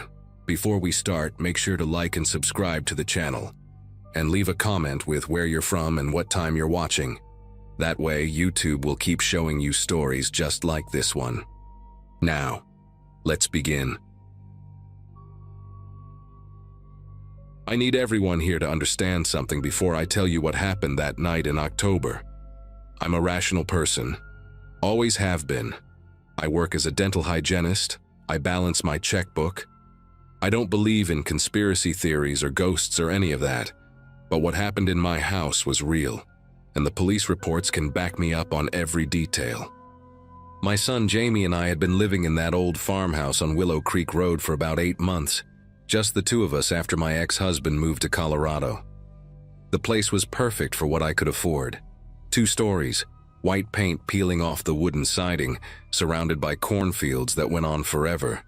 The isolation didn't bother me. After years of fighting and yelling, the quiet was actually therapeutic. Jamie was 6, just started first grade, and he loved having all that space to run around after school. The changes in the house started so gradually that I'm embarrassed how long it took me to piece things together. First week of October, I came home from work and found one of the kitchen chairs turned completely backwards, facing away from the table. Not just pulled out like Jamie might do when climbing up, but deliberately turned around. I asked him about it while I was making spaghetti, and he just shrugged, said he'd been at school all day, which of course he had. Mrs. Foster had kept him after for reading group until I picked him up at 4. Then there was the basement door situation. I'm obsessive about keeping it locked because the stairs are steep and there's no railing. But 3 times that week I found it standing open, not wide open, just unlatched and pushed in about 6 inches, enough to see the darkness beyond. The bathroom window really got under my skin, though. It's this small window on the first floor, painted shut when we moved in. I'd spent an entire Saturday afternoon with a putty knife and WD-40 getting it to open because the bathroom needed ventilation. After all that work, I always made sure to lock it. The latch was tricky. You had to push down hard while sliding it to the right. But that Friday, I came home to find it open about 4 inches. The white lace curtain my mother had given me sucked halfway through the gap, fluttering like something trying to escape. Jamie was at his friend Tommy's house that afternoon. I stood there staring at that window for probably 5 minutes, trying to remember if maybe I'd opened it that morning and forgot. But I knew I hadn't. The weather had been cold all week, frost on the grass every morning. I started doing things I'd never done before, checking every lock twice before bed, walking through each room with my phone flashlight even though all the lights worked fine, putting Jamie's baseball bat next to my nightstand. I even called Mr. Garrett down the road, asked if he'd seen anyone around my property. He said no, but mentioned something that made my chest tighten.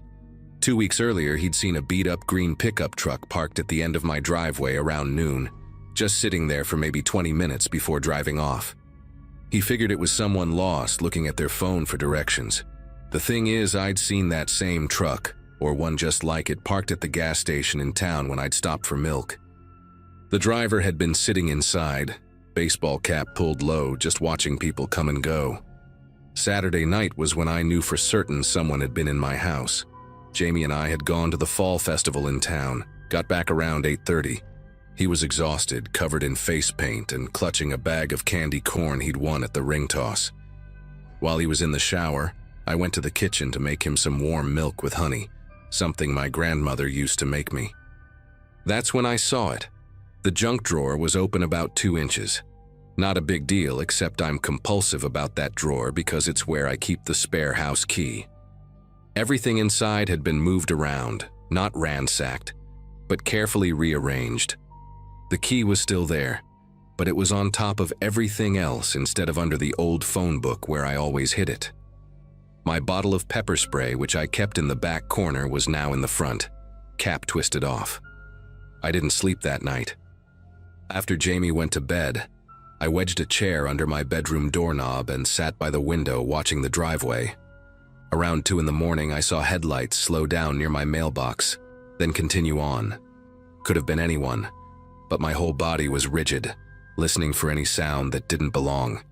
The next morning, Sunday, I found something that made me call the police for the first time. There were cigarette butts under Jamie's bedroom window, 5 of them, all the same brand. Marlboro Reds with the filter torn off in the exact same way. They were fresh, probably from the night before while we were at the festival. Officer Daniels came out, took photos, wrote everything down, but said without evidence of actual breaking and entering, there wasn't much they could do. He suggested installing cameras, maybe getting a dog. I couldn't afford cameras and our landlord didn't allow pets. Monday came and went without incident, which somehow made me more nervous. I kept Jamie home from school, told them he had a stomach bug. We spent the day in the living room watching cartoons, me pretending to fold laundry while actually watching the windows. I'd already decided we were going to stay at my sister's place in Indianapolis for a few days, just until I could figure something out. But she couldn't come get us until Wednesday because of her work schedule, and I didn't have money for a rental car. Tuesday morning, I dropped Jamie at school like normal. I couldn't miss another day of work without risking my job. All day at the dental office, I kept checking my phone, expecting something, though I didn't know what. Dr. Morrison noticed I was jumpy, asked if everything was okay.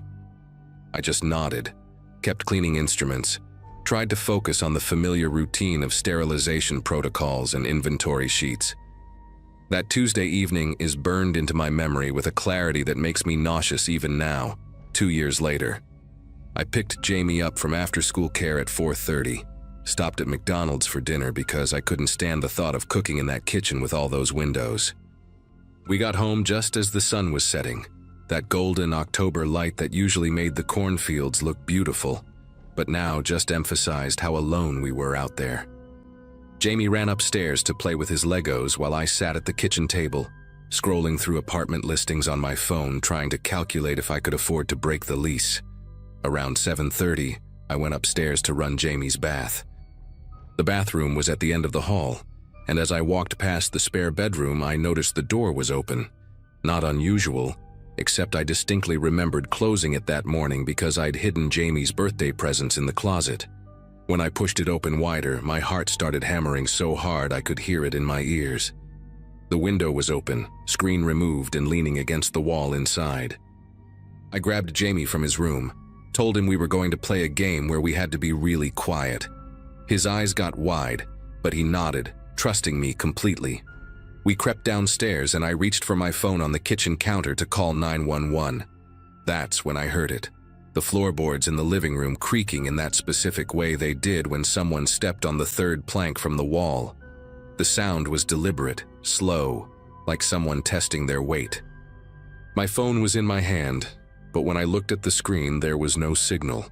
0 bars. We never had great reception out there, but I always had at least one bar in the kitchen. I tried the landline mounted on the wall, the old beige phone that came with the house. Dead. No dial tone, nothing. The cord was still connected to the wall, but someone had done something to it, cut it somewhere I couldn't see. Jamie was pressed against my leg, and I could feel him trembling. The living room was between us and the front door, and the back door was through the mudroom, but that lock had been broken since we moved in. I'd been using a wooden dowel to keep it shut. Another creak came from the living room, closer this time, and then a sound that made bile rise in my throat. A man clearing his throat, not even trying to be quiet anymore. He knew we were there. He knew we knew he was there. I pushed Jamie behind me and grabbed the biggest knife from the wooden block on the counter, the one I used for cutting watermelon. My hand was steady, which surprised me. All that shaking fear from the past week was gone, replaced by something primal and focused. I had to get my son out of that house. The footsteps started moving toward the kitchen, heavy boots on hardwood, no longer trying to hide. I made a split-second decision. The mudroom was our only chance. I grabbed Jamie's hand and we ran, yanking the dowel out and bursting through the back door into the cold October night. Behind us, I heard the man curse and his footsteps speed up, but we were already sprinting across the backyard toward the cornfield. Jamie was crying but running hard, his little legs pumping. The corn was harvested, so it was just stubble and dirt, nowhere to hide. But Mr. Garrett's house had lights on. I picked Jamie up and ran like I've never run before, my bare feet slipping on the cold ground, the knife still in my other hand. I could hear the man behind us, but he was slower, maybe not expecting us to run. We hit Mr. Garrett's door screaming, and thank God he was home. Thank God he had a shotgun. Thank God he believed us immediately and called the police while standing guard at his door. They caught him 40 minutes later, trying to hitchhike on Route 47.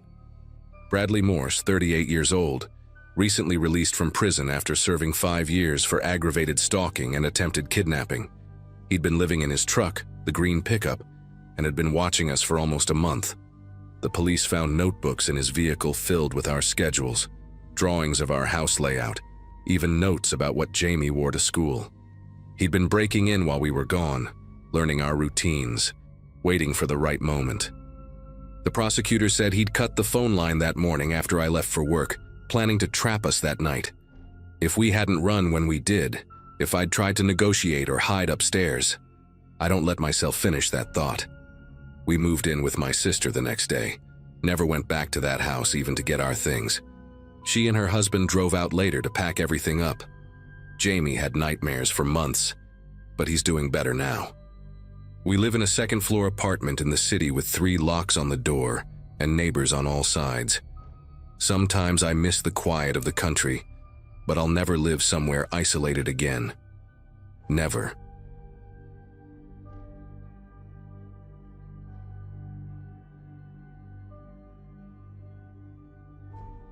The thing about living in a small town is that everyone thinks they're safe. I was 24, working as a mechanic at the only auto shop in Oakfield, Montana, and I'd been renting this little house on Cedar Lane for about 2 years. It sat right where the neighborhood ended and the woods began, maybe a quarter mile from my nearest neighbor, old Mr. Hawkins, who ran the hardware store. I'd chosen it specifically because after spending all day dealing with customers and their broken-down trucks, I liked coming home to peace and quiet. That Wednesday in early November, I'd gotten home around 7 after fixing a particularly stubborn transmission on a Ford F-150, eaten leftover pizza, watched some TV, and crashed hard around 11. My bedroom was at the back of the house facing the woods, and I always slept with the window cracked because I liked the cold air and the sound of wind through the pines. I woke up to a sound that didn't belong. It wasn't loud or sudden. That's what made it worse. It was this careful, deliberate clicking noise, metal on metal, coming from the direction of my kitchen. My brain, still foggy from sleep, tried to make sense of it. Maybe it was the heater kicking on, or the refrigerator doing that weird thing it sometimes did. But then I heard the doorknob turn, slow and controlled, followed by the faintest squeak of hinges. My back door was opening. The digital clock on my nightstand showed 2:47 a.m. in those angry red numbers. And I remember thinking how strange it was that I could see them so clearly when my heart was pounding hard enough to blur my vision. Someone was in my house. Not breaking in. They'd already done that part. They were inside, moving through my kitchen with a confidence that made my mouth go dry. For a split second, I tried to convince myself it was Mr. Hawkins. The old man had a spare key from when I'd had the flu last winter, and he'd brought me soup and medicine. Maybe something was wrong. Maybe there was a fire nearby or some kind of emergency. But Mr. Hawkins would have called first, or at least knocked. And he definitely wouldn't be creeping around at almost 3 in the morning. Then I saw the light. A thin beam of white cutting through the darkness of my hallway, sweeping left to right like whoever was holding the flashlight was checking each room. That's when I heard the second set of footsteps. There were 2 of them. My bedroom door was open just a crack, and through it, I could see that flashlight beam getting closer, accompanied by the soft shuffle of boots on my hardwood floor. They weren't trying to be silent anymore. They knew exactly where they were going. I grabbed my phone from the nightstand, but my fingers were clumsy and thick with panic. The screen seemed impossibly bright in the darkness, and I fumbled to dial 911. But before I could even unlock it, I heard one of them speak. "Check the back room first," the voice said, low and rough but clear enough that I knew it wasn't anyone from town. It had this flat, emotionless quality that made my chest tighten. They were maybe 10 feet from my bedroom door now. I could hear them breathing, could hear the creak of leather, gloves or jackets, I couldn't tell. That's when I saw them through the crack in my door. 2 figures in black ski masks, both carrying flashlights, both moving with this practiced efficiency that told me they'd done this before. The taller one had something in his other hand that caught the light. Might have been a knife, might have been something else, but I wasn't about to wait to find out. My window was still cracked open from earlier, and I knew I had maybe 3 seconds before they pushed open my bedroom door. I rolled out of bed as quietly as I could, staying low, and grabbed the baseball bat I kept leaning against my dresser, a leftover from my high school days that I'd never gotten around to storing properly. Thank God for lazy habits. The window was one of those old-style ones that slide up, and I pushed it the rest of the way open, wincing at every small sound it made.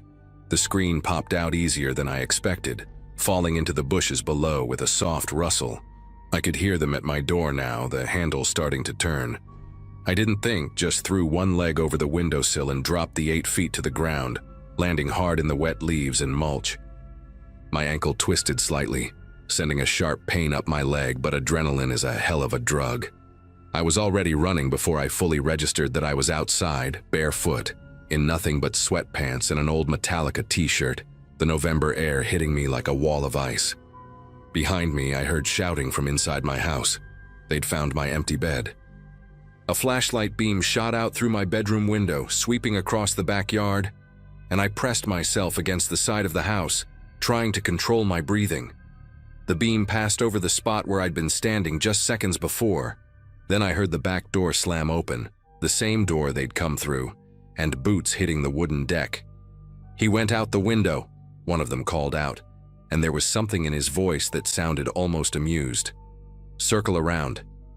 He couldn't have gotten far. That's when it hit me. They weren't panicking, they weren't scrambling or arguing about what to do next. They had a plan for this too. These guys had thought through what would happen if I ran, which meant they'd been watching me, studying my routines, knowing I lived alone and that my nearest neighbor was too far away to hear me if I screamed. The woods behind my house suddenly seemed like my only option. I knew those trails better than anyone. I'd been hiking them since I moved in, sometimes taking my morning coffee out there on weekends. But running through them barefoot in the dark was going to be a nightmare. I didn't have a choice. I could hear one of them coming around the left side of the house while the other took the right. They were going to trap me in the backyard if I didn't move now. I sprinted toward the tree line, my feet immediately finding every sharp rock and broken stick in the yard. The second I hit the woods, branches started tearing at my shirt and face. I couldn't use the main trail, too obvious, so I crashed through the underbrush, trying to remember where the old deer path branched off. Behind me, I heard them enter the woods, their flashlights creating crazy shadows through the trees. They were maybe 30 yards back, but they had boots and lights while I was stumbling blind through thorns and fallen branches. That's when I remembered the old hunting blind about a half-mile in. It belonged to whoever owned this land before it got subdivided, and most people didn't even know it existed. If I could make it there, I could hide, maybe wait them out until dawn. But as I changed direction toward where I thought it was, I heard something that made my whole body go cold with a different kind of fear. One of them was talking on a phone. "Yeah, he's heading northeast through the woods," the voice said, casual as if he was giving directions to a pizza delivery guy. "Have them ready at the access road. No, we'll flush him out. Give us 10 minutes. There were more of them. They had people waiting at the road that ran along the far edge of the woods. This wasn't just two guys breaking into my house. This was a whole operation, and I was the target. My mind raced trying to figure out why. I was just a mechanic. I didn't have enemies, didn't owe anyone money, didn't know any secrets worth knowing. Then it clicked, and the realization hit me harder than any branch had. 2 weeks ago, I'd worked on a car that came in late, after hours. The owner had called the shop directly, offered cash, said it was urgent. It was a black SUV with out-of-state plates, and the guy wanted me to fix a damaged undercarriage. Said he'd hit a deer. But when I got under there, I found more than just impact damage. There was blood, human hair caught in the metal, and what looked like fabric from clothing. I should have called the cops right then, but the guy was standing right there watching me work, and something about his dead eyes told me to keep my mouth shut. I fixed it, took the money, and tried to forget about it. But I'd made a copy of his license plate on the work order, following shop protocol. The paperwork was still in my toolbox at the garage. Maybe they knew I had it. Maybe they thought I'd already talked to someone. Either way, they were here to tie up a loose end, and that loose end was me. I could hear them getting closer, their flashlights sweeping methodically through the trees. My feet were bleeding now, leaving a trail they could probably follow even without a bloodhound. The hunting blind was still too far, and with people waiting at the road, I was being herded like an animal. Then I remembered something else. The old storm drain that ran under the woods, part of the town's flood control system from the 60s. The entrance was near here, hidden behind a cluster of fallen trees from a storm last spring. It would be tight, dark, and full of God knows what, but it came out near the elementary school on the other side of town. I changed direction again, trying to move quieter now, using the sound of the wind to mask my footsteps. The drain entrance was right where I remembered, a concrete tunnel mouth about 4 feet high, half hidden by dead branches and leaves. The metal grate that should have covered it had rusted away years ago. I could hear water running inside, probably runoff from the recent rains, but it didn't sound deep. I didn't hesitate. I dropped to my knees and crawled inside, immediately hitting ankle-deep water that was so cold it took my breath away. The concrete was slimy with algae or something worse, and the smell was exactly what you'd expect from decades of stagnant water and dead leaves. But I kept moving, trying not to think about what else might be in here with me. The tunnel was pitch black after the first few feet, and I had to feel my way forward with my hands, touching things I really didn't want to identify. Behind me, I heard muffled voices at the entrance. "The blood trail leads here," someone said. Then a flashlight beam penetrated the darkness, reaching maybe 20 feet into the tunnel before the curve blocked it. "He went into the drain," the voice called out. "No way, you want to follow him in there?"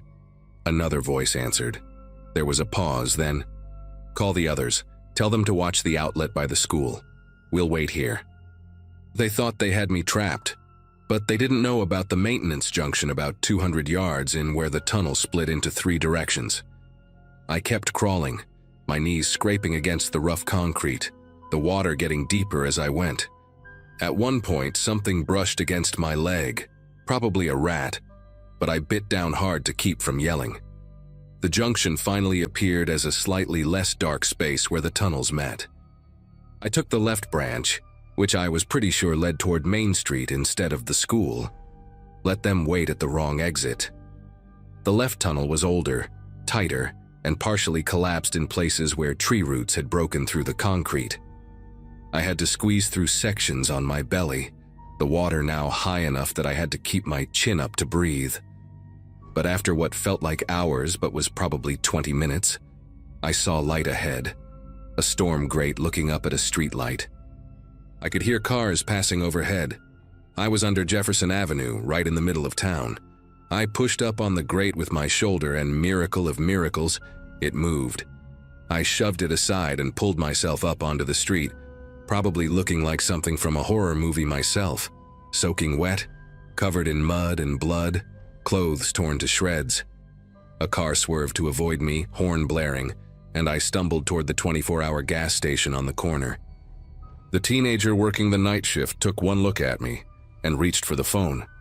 Within minutes, I was surrounded by cops trying to explain everything while wrapped in a shock blanket in the back of an ambulance. They found my house empty, the back door still open, blood on the ground from my feet. But the men were gone. The cops did find the SUV, though, abandoned and burning in a field off Highway 18 about 3 hours later. The plate number I'd written down matched a vehicle reported stolen from Nevada 2 months earlier. They never found the men who came for me that night. The detective assigned to my case, a woman named Detective Reeves, believed my story. Said the burnt SUV had evidence of the hit and run I'd described, including DNA that matched a missing person from Reno. She arranged for witness protection, helped me relocate to a new state, new name, new everything. Told me I'd done the right thing by surviving, that my testimony could help solve multiple cases once they caught these guys. That was 3 years ago. I'm still a mechanic, but now I work in a big city where nobody knows their neighbors, and that's exactly how I like it. I live in an apartment building with security cameras and a doorman. I don't work late anymore, don't take cash jobs, and I sure as hell don't fix cars with suspicious damage. The FBI agent who checks on me every few months says they're still investigating, that the organization those men belong to is bigger than just a hit-and-run cover-up. Sometimes she shows me photos, asks if I recognize anyone. I never do. But every night when I'm lying in bed, I still listen for sounds that don't belong. The click of metal on metal, the careful turn of a doorknob, footsteps where there shouldn't be any. They say I'm safe now, that those men have no reason to come after me anymore since I'm officially in the system. Protected, my testimony already recorded. But sometimes I wonder if they're out there, waiting, watching, knowing exactly when I'll be alone and when no one will hear me if I need help. Because that's the thing about predators who hunt in packs. They're patient and they never forget.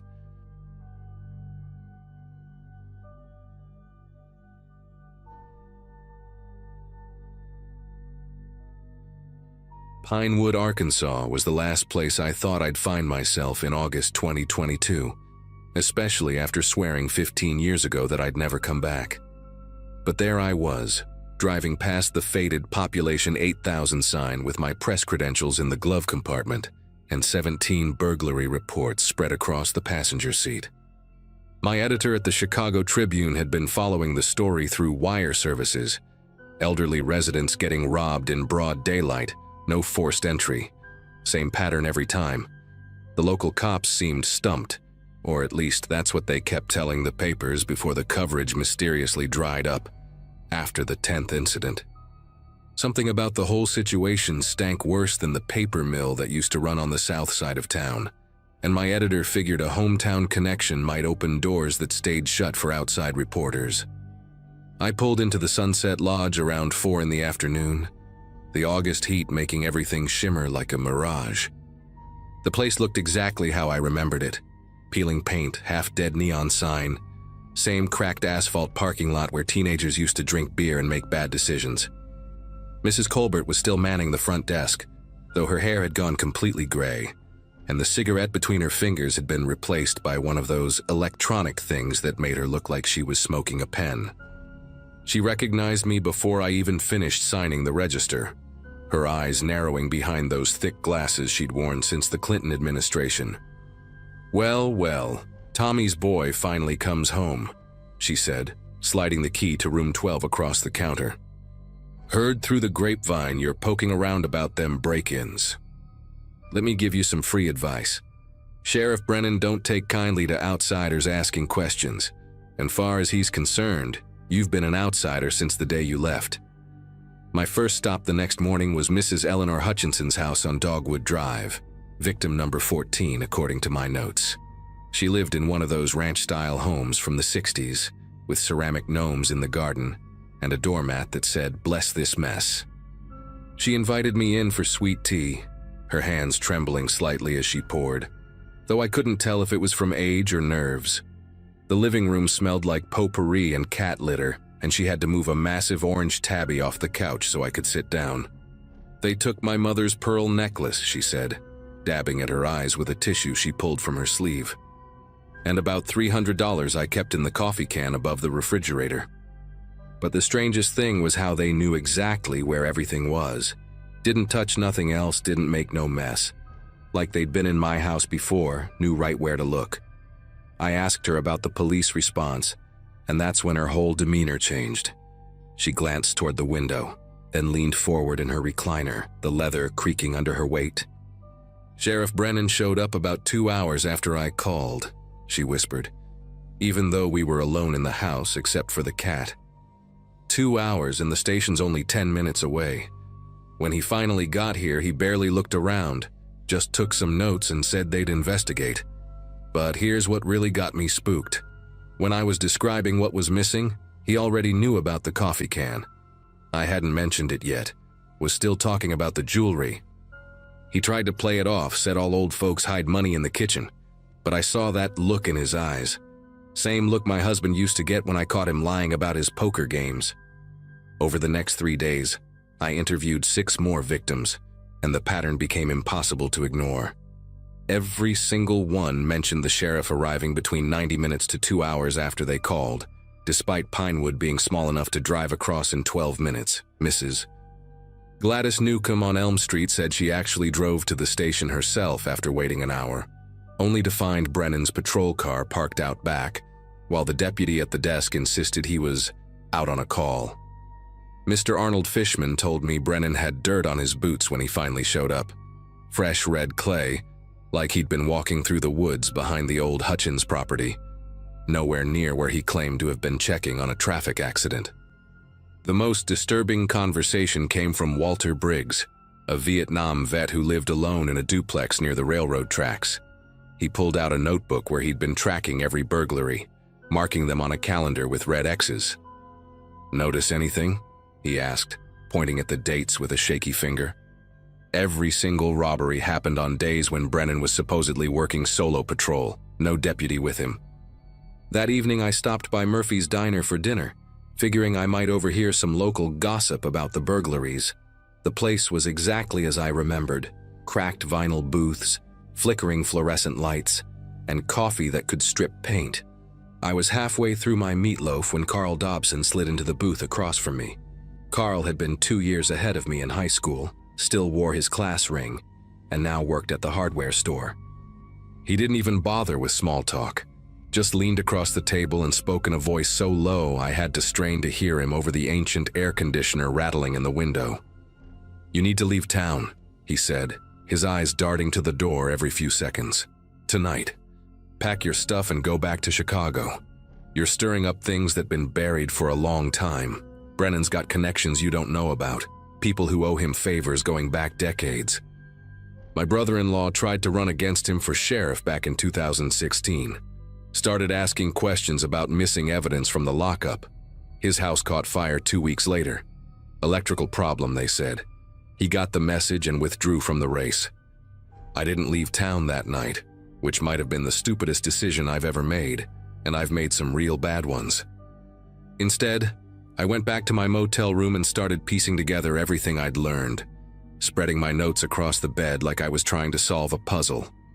The robberies, the delayed responses, the fact that Brennan always worked alone on those days. It all pointed to something, but I needed more proof than suspicious timing and red clay on boots. Around 11 o'clock, I heard a car engine outside, that distinctive rumble of a Crown Victoria that every cop car in America seemed to have. I pulled back the curtain just enough to peek out, and there it was. Brennan's patrol car, parked across the street with its lights off, engine running. I could see the outline of someone in the driver's seat, the orange glow of a cigarette occasionally lighting up their face. They sat there for 45 minutes, never moving, never getting out, just watching my room. The next morning, I woke up to find my rental car's back left tire slashed, a clean cut that couldn't have been from road debris. The woman at the front desk, Mrs. Colbert, suddenly couldn't remember seeing anything unusual the night before, wouldn't even make eye contact when I asked about the patrol car. The guy at the auto shop took one look at my Michigan plates and said he wouldn't have the right tire in stock for at least 3 days, maybe 4. I was stuck, and everyone in town seemed to know it. That afternoon, I walked to the library to use their computer since my motel's Wi-Fi had mysteriously stopped working. I just logged into my email to send my editor an update when Betty Garrison, the head librarian who'd been there since I was checking out Hardy Boys books, came over and whispered that Brennan had just walked in.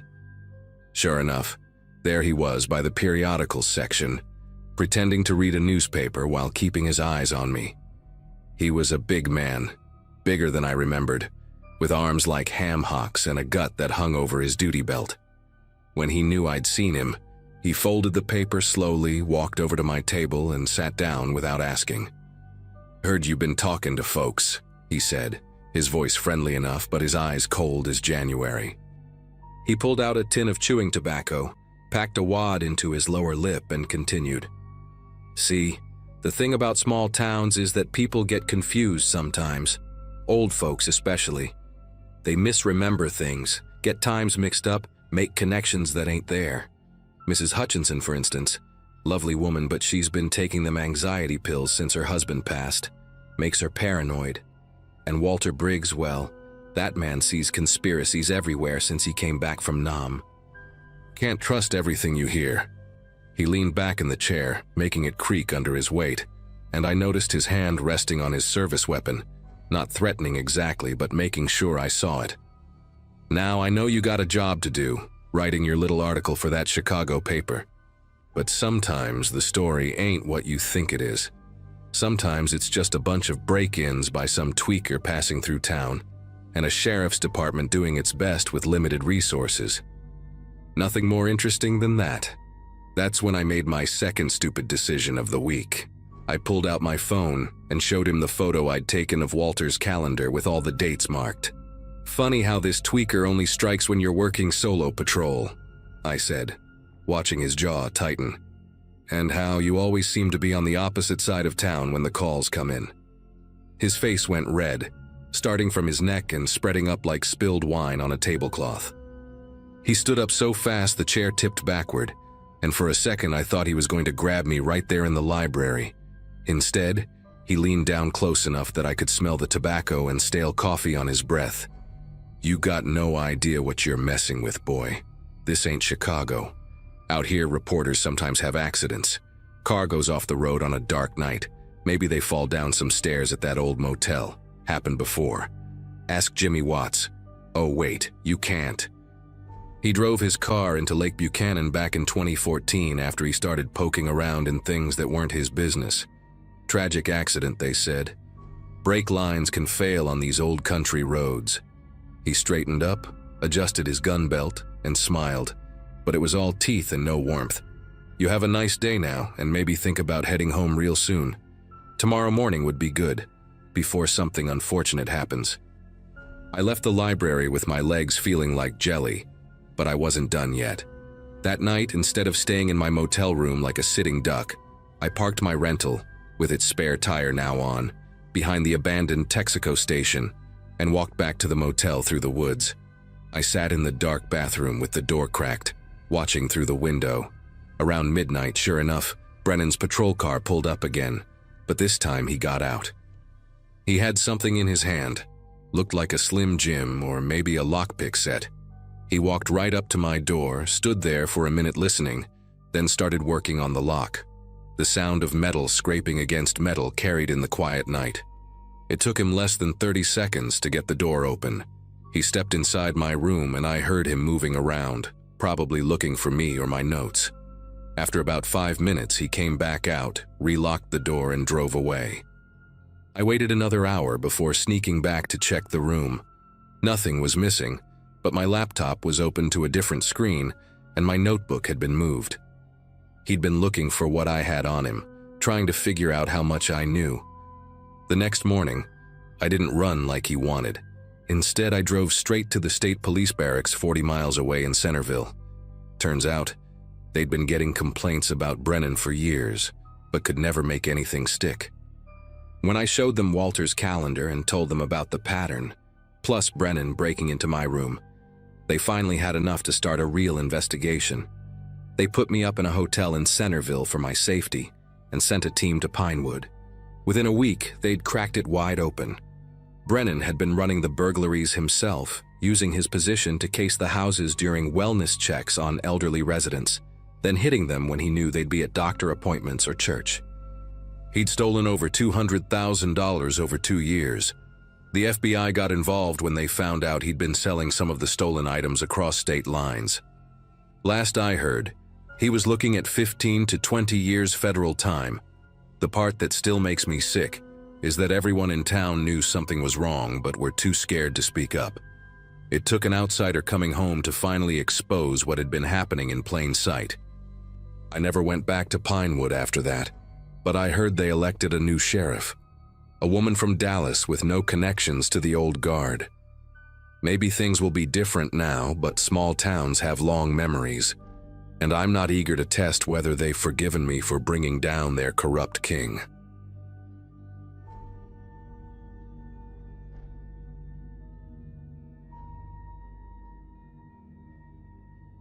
"40 minutes outside of Riverside, right off Highway 22, there's this diner that became my second home for about 2 years. At 23, pulling double shifts most days to save up for nursing school wasn't exactly my dream job, but it paid the bills.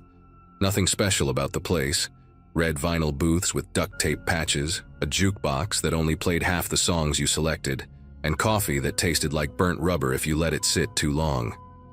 But the tips were decent, especially from the truckers who rolled through at all hours, and my manager Frank let me study during the dead periods between lunch and dinner.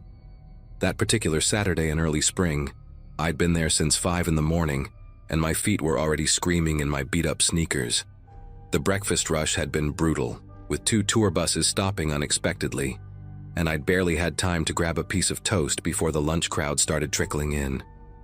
Around 2:30, after the last of the lunch customers had cleared out, Frank told me to take a real break. I grabbed my jacket and headed out back where we parked our cars, desperate for some fresh air and silence.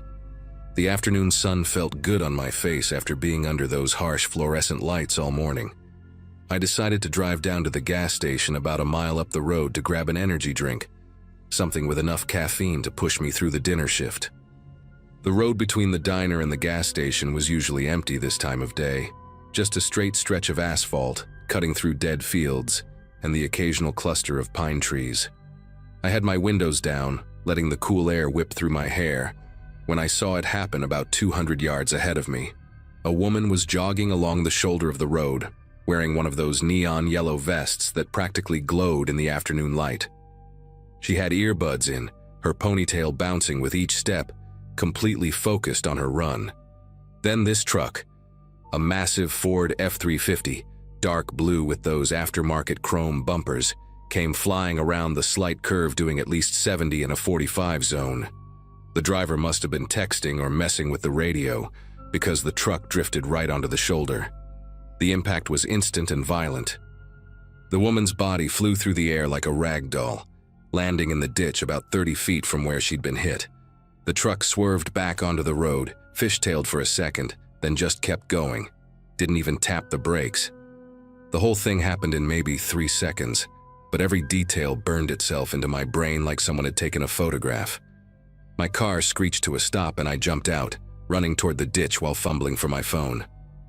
The woman was lying at an impossible angle, her left leg bent completely backward, blood pooling beneath her head and soaking into the dry grass. Her eyes were still open, staring at nothing, and I knew before I even reached her that she was gone. But I checked for a pulse anyway, my fingers trembling against her neck, finding nothing but cooling skin. I called 911, barely able to get the words out, telling them about the hit and run, describing the truck in detail, the color, the chrome bumpers, even the Georgia Bulldog sticker I'd noticed on the back window as it sped away. The dispatcher kept me on the line until the ambulance arrived, along with 2 police cruisers. I stood there in that ditch for what felt like hours but was probably only 15 minutes, unable to look away from her face. She looked young, maybe early 30s, with a small scar through her left eyebrow and freckles across her nose. Officer Dunham was the first cop on scene, a guy in his 50s with a thick gray mustache and a belly that hung over his utility belt. He took my statement right there on the side of the road while the paramedics worked around the woman's body, even though we all knew there was nothing they could do. I told him everything, the exact time, the truck's description, how fast it was going, the direction it headed. He nodded along, scribbling in his notepad with a pen that kept skipping, having to go over the same words twice. When I mentioned the Georgia Bulldog sticker, he actually looked up at me for the first time, his expression unreadable behind those aviator sunglasses. "You're sure about that sticker?" he asked, and I told him yes, absolutely certain. He wrote something else down, then told me I'd need to come to the station later to file an official report. Said they'd put out an APB on the truck immediately.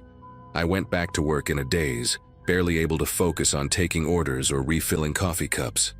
Frank sent me home early when he saw me staring at nothing, my notepad forgotten in my hand while customers waited.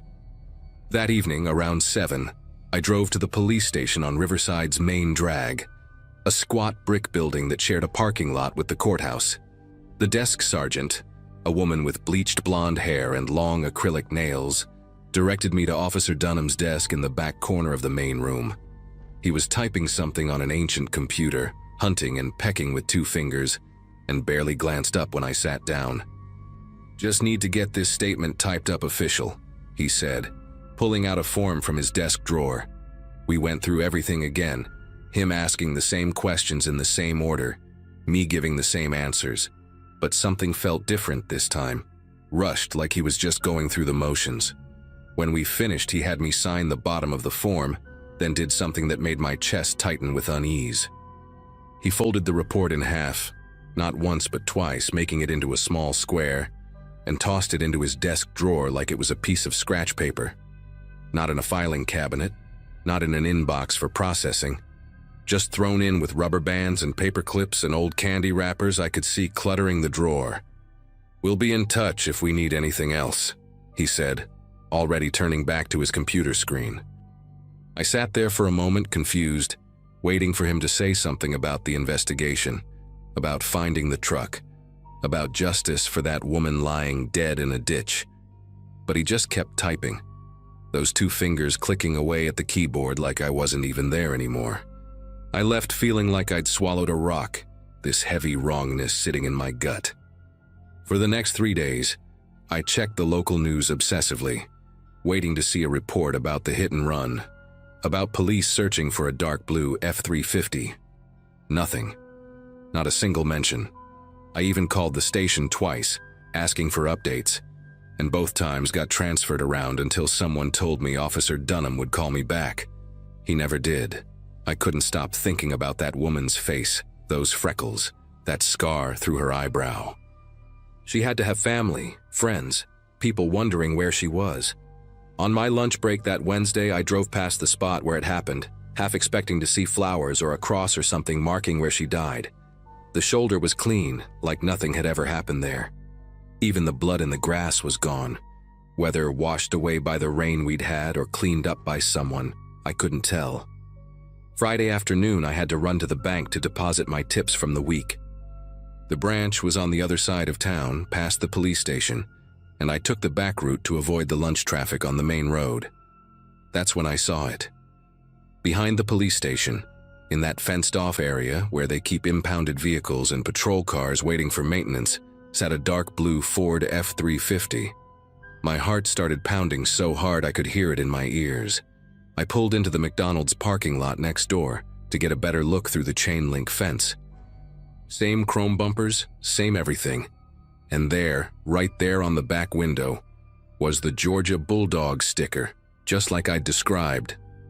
But what made me want to throw up was the damage to the front right side. A dent in the bumper, a crack in the headlight, and what looked like dried blood and hair caught in the grill. I sat in my car for 20 minutes trying to make sense of what I was seeing. The truck that killed that woman was sitting behind the police station, had been there for who knows how long, and nobody was doing anything about it. My mind kept racing through possibilities. Maybe they'd found it and were processing it for evidence. Maybe the owner had turned himself in. But then why hadn't there been any news about it? Why hadn't Officer Dunham called me back? Why did he throw my report in that drawer like garbage? I thought about marching into the station right then, demanding answers. But something stopped me. The way Dunham had looked at me when I mentioned the sticker, the way he'd folded that report, the way this truck was just sitting there in plain sight, it all added up to something I didn't want to believe. Someone in that station knew exactly who was driving that truck, and they were protecting them. I spent the weekend paralyzed with indecision, barely sleeping, seeing that woman's face every time I closed my eyes. By Monday morning, I'd made up my mind.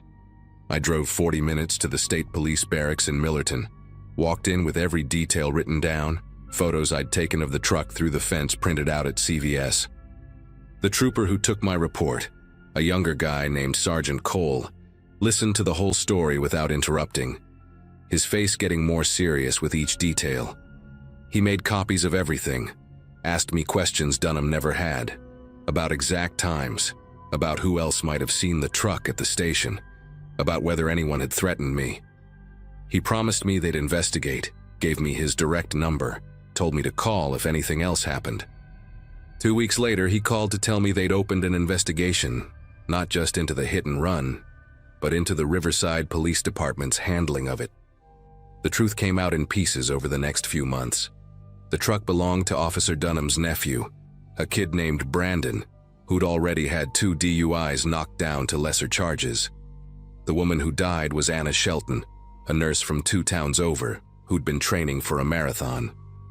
Her family had been told she'd been hit by an unknown vehicle. Case closed due to lack of evidence. Dunham got fired, Brandon got 5 years for vehicular manslaughter and leaving the scene, and 3 other officers got suspended for helping cover it up. I had to testify at the trial, sitting in that courtroom while Dunham stared at me like I'd betrayed some sacred code. But all I could think about was Anna Shelton's family finally knowing what happened to her. I quit the diner after the trial ended. Couldn't drive past that spot on Highway 22 anymore without feeling sick. Started over at a restaurant in Millerton, closer to the nursing school I finally started attending. Sometimes I still dream about that moment when I saw the truck behind the station. That feeling of realizing the people supposed to protect us were the ones hiding the truth.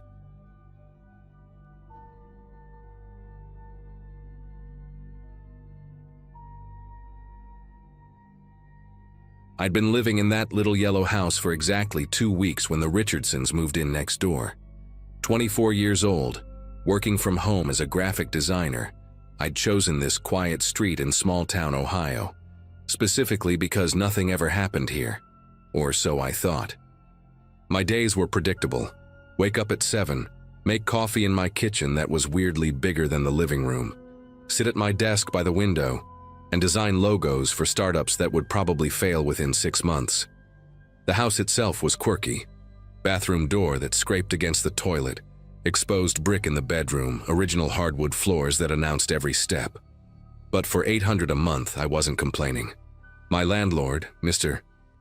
Hoffman, lived somewhere in Florida and had made it clear during our single phone conversation that as long as the rent arrived on time, I was basically invisible to him. The Richardsons arrived at 2 in the morning on a Wednesday, which struck me as bizarre even though I was awake anyway, deep in a project for a client who thought urgent meant due yesterday. Through my office window, I watched their moving truck pull up without any of the usual chaos that comes with relocating. 4 people emerged and began unloading boxes in complete silence. No talking, no sounds of exertion, just this eerie coordination that made the hair on my arms stand up. There was a teenage boy wearing a baseball cap pulled so low his face was completely shadowed, and a younger girl, maybe 12, with hair so pale it appeared almost white under the streetlights. The parents looked like anybody you'd pass at a gas station and immediately forget, except for how they moved together like dancers who'd practiced the same routine 1,000 times, never once getting in each other's way. For the first 3 days after they moved in, I kept waiting for normal neighbor stuff to happen. Someone mowing the lawn, kids playing in the yard, maybe a wave when we both happened to check the mail at the same time. Instead, their house stayed completely still. Curtains drawn tight across every single window.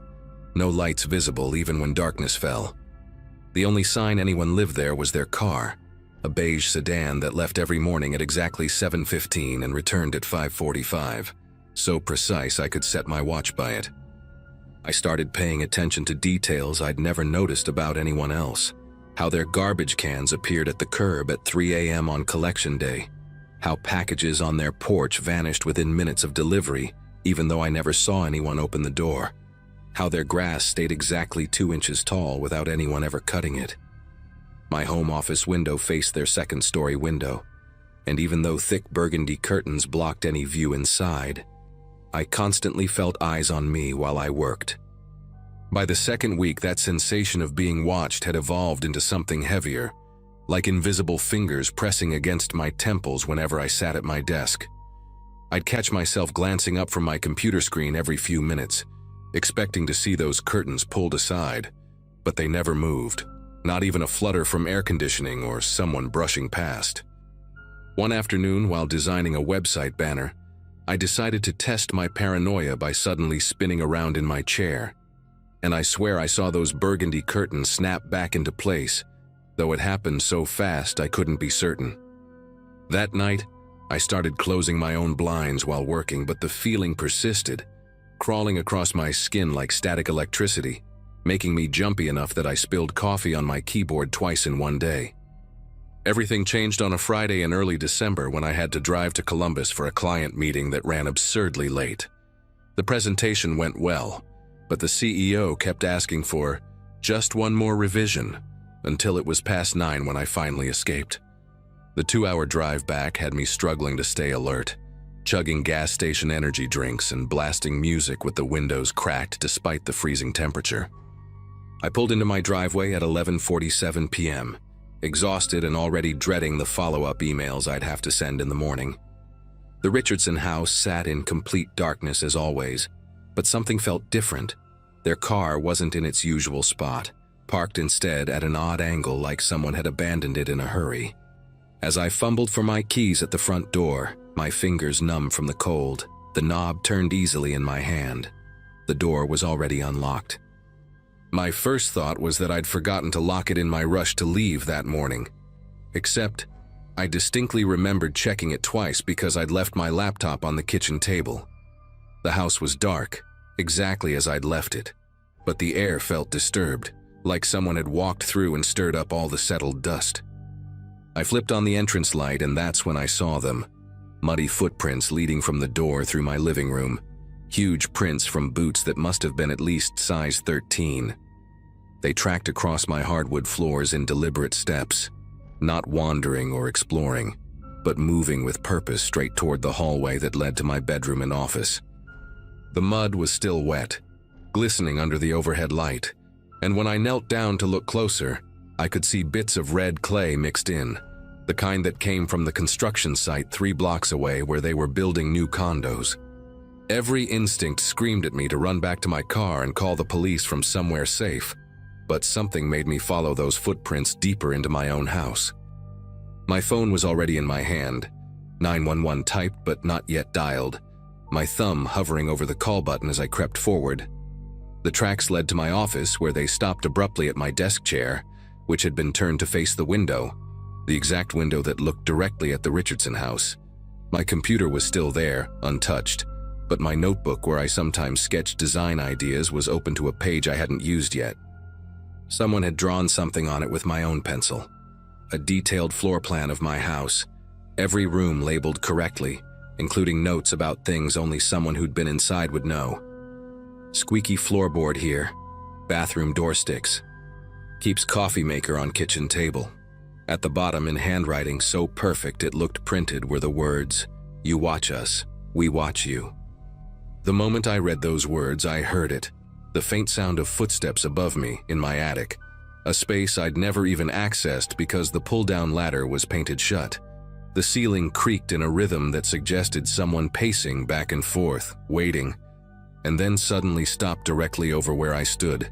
My whole body went rigid as I heard the attic access in the hallway begin to scrape open, paint cracking and falling in little white chips onto the carpet below. I didn't wait to see what would come down. I bolted through my front door and ran to my car, calling 911 as I drove away. The dispatcher kept asking me to slow down and explain clearly. But how could I explain that someone had been living in my attic? Someone who knew my house better than I did. Someone who'd been watching me as closely as I'd been watching that darkened house next door. The police found him 40 minutes later. The Richardsons' teenage son, curled up in my attic with a sleeping bag, empty food wrappers, and 3 notebooks filled with observations about my daily routine. He'd been living up there for 2 weeks, since the day I started closing my blinds, accessing the space through a hidden panel in the back of my bedroom closet that I'd never noticed behind my hanging clothes. The officers said he'd created a small hole in the ceiling, positioned perfectly to watch my office through a gap in the insulation, and had been coming down at night while I slept to use my bathroom and take food from my kitchen. The boy, whose name was Nathan, didn't resist or try to run. He just sat there with this blank expression while the officers cuffed him, never saying a word even when they asked him direct questions. His parents arrived within minutes, standing in my front yard without any visible emotion, and his mother said only one thing to me: "He likes to understand how people live." The truth came out in pieces over the following days through police reports and neighborhood gossip. The Richardsons had moved 7 times in 3 years, always after Nathan became too interested in someone nearby. He wasn't violent, the detective assured me, just obsessive about studying people, learning their patterns until he could predict their every move. The family lived in darkness to avoid drawing attention, keeping Nathan calm by removing stimulation, but I'd become his new fixation the moment I'd shown interest in their strange behavior. They'd found similar setups in previous towns, hidden cameras in vents, detailed logs of neighbors' activities, and twice before evidence he'd been living in crawl spaces or attics without anyone knowing. The detective said it was the most sophisticated surveillance by a 17-year-old he'd ever seen. Showed me photos of the notebooks where Nathan had written things like, "Subject orders Thai food when stressed, Tuesday, Thursday," and "Checks window at 3:17 p.m. daily after coffee break." I couldn't stay in that house another night, so I packed what I could fit in my car and crashed at a motel for 3 days while I processed what had happened. The violation went deeper than just the physical intrusion. This kid had documented my entire life, knew when I cried after phone calls with my ex, knew which mug I used for coffee versus tea, knew that I sang badly to 80s music while doing laundry on Sundays. The Richardsons disappeared before Nathan's court date, leaving the rental next door abandoned with rent still paid through the month, and the prosecutor said this was their pattern. They'd never stayed for legal proceedings, just vanished and started over somewhere else. I broke my lease, took the financial hit, and moved across town to an apartment complex with security cameras and a doorman. But for months afterward, I'd find myself checking closets for hidden panels, running my hands along ceilings for tiny holes, wondering if someone was cataloging my new routines in another notebook somewhere. 6 months later, I got a letter forwarded from my old address with no return label, just my name written in that same perfect handwriting from the note on my desk. Inside was a single sheet of paper with one line: "You were the most interesting one." I turned it over to the police, but they said without a postmark or any identifying information, there was nothing they could do. I've moved twice more since then, changed jobs, even deleted most of my social media. But sometimes I still wake up at night certain I can hear the ceiling creak above me, even though I live on the top floor now. The detective called me last month to say they'd arrested Nathan in Michigan, living in a family's walls this time, with 17 notebooks full of observations. And when they asked him why he did it, he said he was practicing to become a writer, that the best characters come from real people, and that I'd taught him the most about fear.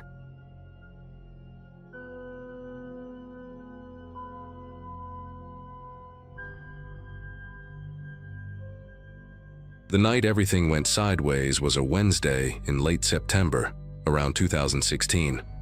I was teaching sophomore English at Riverside High, one of those small-town schools where everyone knows everyone's business, and I'd just finished grading a mountain of essays about the Great Gatsby. My wife Laura had texted earlier, asking me to pick up milk on the way home, and I remember being annoyed because the nearest grocery store closed at 9, and it was already past 11. The janitor, old Mr.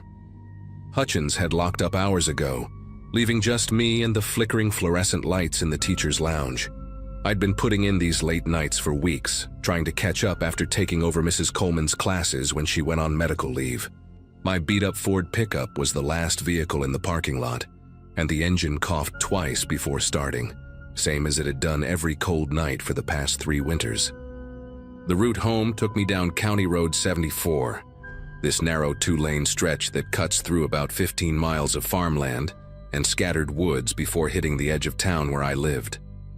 Most nights I'd make that drive on autopilot, windows down, listening to whatever classic rock station came in clear. But that particular night felt different from the moment I turned off the main highway. The moon was new, leaving everything beyond my headlights wrapped in that thick country darkness that seems to swallow sound. About 6 miles in, right past where the Garrett farm used to be before they sold to developers, my headlights caught something metallic gleaming on the shoulder. As I got closer, I could make out a sedan, maybe a Toyota or Honda, dark blue or black, hard to tell in the dark, pulled over with its hazard lights pulsing that urgent amber rhythm.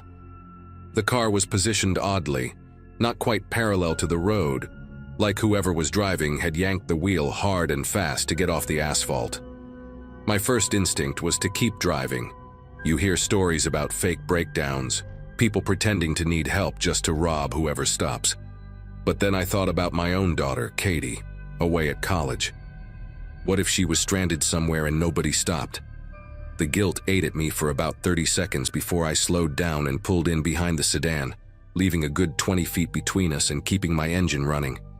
I grabbed the heavy mag light from under my seat, the one Laura always teased me about carrying like I was some kind of cop, and stepped out. The silence hit me immediately. No traffic, no crickets, even the wind had died down to nothing. I called out a "Hello, everything okay?" But my voice seemed to get absorbed by the darkness around us. The sedan's interior light was on, and through the rear window I could see the driver's seat was empty. Both front doors were closed, but the driver's side wasn't completely latched, like someone had gotten out in a hurry and didn't push it all the way shut. I approached slowly, sweeping the maglite beam across the tall grass on both sides of the road, checking for any sign of the driver. Maybe they'd walked to find cell service or had a medical emergency and someone already picked them up. The car was a 2014 Nissan Altima. I could see the model badge now that I was closer, and the license plate was local, one of those specialty ones with the lighthouse from Port Haven on it. When I reached the driver's door, I used the flashlight to peer inside without touching anything. That's when my chest got tight. There was a wallet splayed open on the driver's seat, credit cards still tucked in their slots. and an iPhone face down on the passenger seat with the screen still lit up showing missed calls. A half-empty coffee cup sat in the holder, steam still faintly rising from it, and the keys dangled from the ignition. The radio was on but turned down low, barely audible, playing some talk show about local politics. I pulled out my phone to call 911, but the screen showed no bars. Dead zone, which wasn't unusual for this stretch of road. The smart thing would have been to drive to where I had signal and report it, but something made me walk around the car first, checking for any signs of an accident or struggle. The grass beside the passenger side was flattened in a weird pattern, not like someone had walked through it, more like something heavy had been dragged. The trail led about 10 feet into the field before disappearing where the grass grew taller. I followed it with my flashlight, calling out again, "Hey, anyone out there? I'm here to help." The beam caught something white against the dark earth. A shoe, a woman's sneaker, size 7 or 8, lying on its side with the laces still tied. My mouth went dry. I picked it up, and that's when I noticed the foot impression in the mud next to it, perfectly preserved, like whoever lost the shoe had stepped right out of it while running. The rational part of my brain kept saying there had to be a logical explanation. Maybe the driver had a mental health episode, got confused, wandered off. Maybe they were diabetic, had low blood sugar, got disoriented. But the scene didn't add up. Why leave the wallet and phone? Why only one shoe? I walked back to my truck and grabbed the emergency kit from behind the seat, then returned to the Altima. Using my sleeve to avoid leaving fingerprints, I carefully opened the driver's door wider. The wallet belonged to someone named Melissa Vaughn, 32 years old according to her license, lived over in Riverside Heights, about 40 minutes away. Her face in the photo looked tired but kind, the sort of person who probably worked 2 jobs and still volunteered at her kids' school. There were photos tucked behind the license, 2 young boys in baseball uniforms, a golden retriever, what looked like a family barbecue. Normal life stuff that made my stomach knot up even tighter. The phone on the passenger seat kept lighting up with notifications, missed calls from Hub and texts asking, "Where are you?" And kids are asking about dinner. I knew I shouldn't touch it, but I needed to call for help somehow. I leaned across and pressed the home button with my knuckle. The lock screen showed 11:47 p.m. and 17 missed calls. The most recent text, from just 3 minutes ago, read, "Mel, I'm getting worried. Your location sharing shows you stopped on County Road, please call me." That meant her husband could see where the car was. I memorized his number from the screen, planning to call him from my phone once I got signal. But then I heard something that made every muscle in my body tense up. A car engine in the distance getting closer. Out here, maybe 3 cars passed by on a typical night, and it was almost midnight on a Wednesday. I turned toward the sound and saw headlights coming from the direction of town, moving slower than normal, like they were searching for something. The vehicle, a white panel van with no windows in the back, crept along at maybe 15 miles per hour. When it got close enough for the driver to see my truck and the Altima, it stopped completely, sitting there in the middle of the road for what felt like forever but was probably only 10 seconds. I raised my hand in a wave, trying to look friendly and normal, but the van didn't move.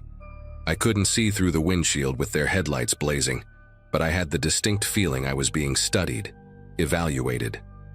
Then, without warning, the van's engine revved and it sped past us, accelerating hard enough that I heard the tires squeal slightly on the asphalt. I watched the taillights disappear around the bend, and that's when I noticed something that made my scalp prickle. There was mud splattered on the van's back doors, fresh and wet, the same dark clay color as the soil where I'd found that shoe. My brain started connecting dots I didn't want to connect. I decided I'd seen enough. Whatever happened to Melissa Vaughn, I wasn't equipped to handle it alone out here in the dark. I jogged back to my truck, locked the doors, and drove fast toward town until my phone finally showed 2 bars near the old water tower. I pulled over and called 911, explaining everything to the dispatcher. The abandoned car, the wallet and phone, the shoe in the field, the strange van.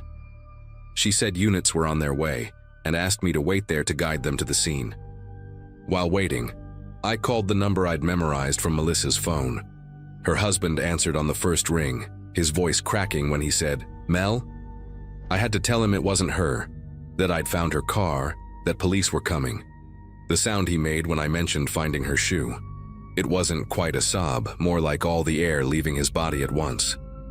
He kept asking if there was blood, if I'd seen any blood, and I told him no, which was true. But somehow that didn't seem to comfort either of us. 2 sheriff's deputies arrived about 20 minutes later, and I led them back to the scene. Except when we got to the spot where the Altima had been, where I knew with absolute certainty it had been parked, there was nothing. No car, no tire tracks on the shoulder, no flattened grass where I'd walked. Even the shoe I'd stupidly left sitting on the hood of the car was gone.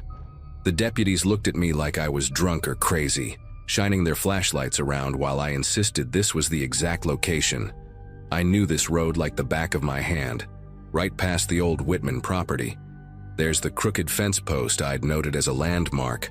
One deputy asked if maybe I'd gotten confused in the dark, suggested maybe it was further up the road. But I knew. This was the spot. The other deputy called dispatch to verify my 911 call, and while he did, his partner found something. A single tire track in the soft shoulder, fresh, like something heavy had recently pulled over. But that was it. No other evidence that anything I'd described had happened. The deputies took my statement, wrote everything down, but I could tell they thought I'd either imagined it or was leaving something out. They said they'd check with the Vaughn family, run the plate number I'd remembered, but their tone suggested they were humoring me. I drove home in a daze, walked into my house at almost 2 a.m. to find Laura asleep on the couch with the TV still on. I didn't wake her. Instead, I sat at the kitchen table with a beer and tried to make sense of what I'd seen. The next morning, I called in sick to work, something I never did, and drove back out to County Road 74 in broad daylight. The spot looked different in the sun. Ordinary, just a stretch of road between fields. I parked and searched the grass where I'd found the shoe, but there was nothing, not even the drag marks I'd seen so clearly the night before. The earth looked undisturbed, like it had been smoothed over. I drove into town and stopped at the sheriff's office, but the deputy at the desk said there was no missing person report for anyone named Melissa Vaughn, no abandoned vehicle report, nothing in the system at all from the night before except my call. That evening, I couldn't stop myself from driving to Riverside Heights, to the address I'd seen on Melissa's license. The house was there, a modest 2-story with a worn basketball hoop in the driveway, and those same 2 boys from the wallet photos playing in the front yard. But when I knocked and asked the woman who answered about Melissa Vaughn, she looked at me blankly and said nobody by that name lived there, that she and her husband had been renting the place for 5 years. The boys called her Mom, and she looked nothing like the face I'd seen on that driver's license. I apologized for the confusion and left, but as I was walking to my truck, one of the boys, maybe 8 years old, tugged on my sleeve. He whispered, "She told us not to talk about the lady who came asking about our house yesterday. Are you with her?" When I asked what lady, his mother called him inside sharply, and they both disappeared behind the door. I heard the deadbolt turn. That was 3 years ago, and I still drive County Road 74 to get home, though I've never seen anything unusual again. But sometimes, on dark nights when I pass that spot, I slow down without meaning to, searching for hazard lights that aren't there.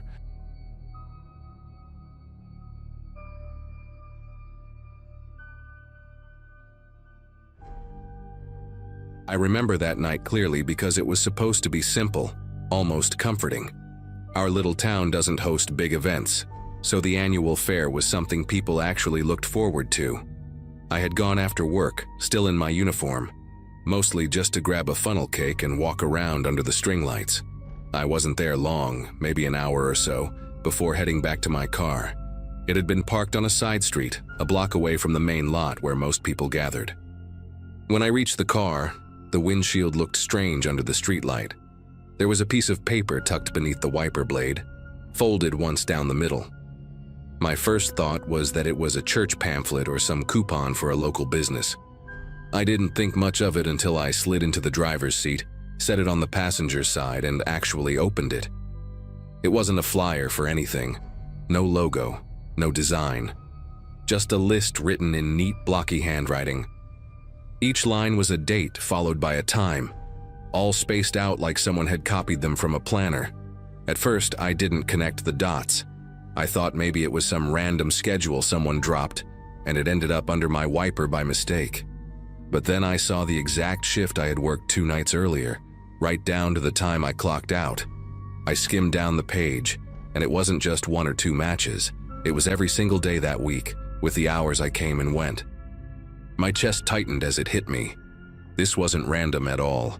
At the bottom of the page, written slightly larger than the rest, was a short message. See you soon. That's when the fun, easy glow of the fair turned sour in my mind. I had been walking through crowds, standing in line for snacks and weaving between strangers. At some point during all that, someone who knew my schedule close enough to trace it had slipped this onto my car.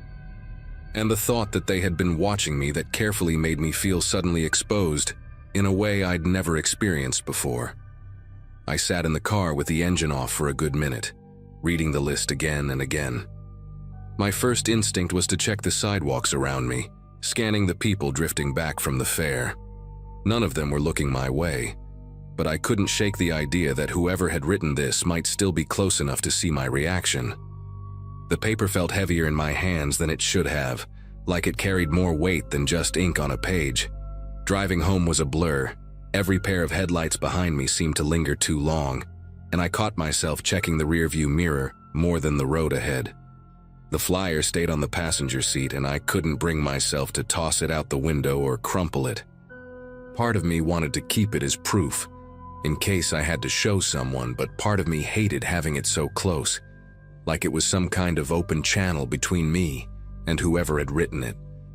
When I got back to my apartment, I went straight to my laptop and pulled up the flyer again under the desk lamp. The handwriting wasn't messy, but it wasn't formal either, just blocky with strange consistency, like the person had taken their time to make sure it was legible. The dates were in order, perfectly matched with the times I'd arrived and left work, even the shift I had traded with a coworker at the last minute. That detail is what made my stomach twist the hardest.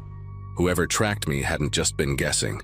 They knew my movements as if they had been there every step of the way.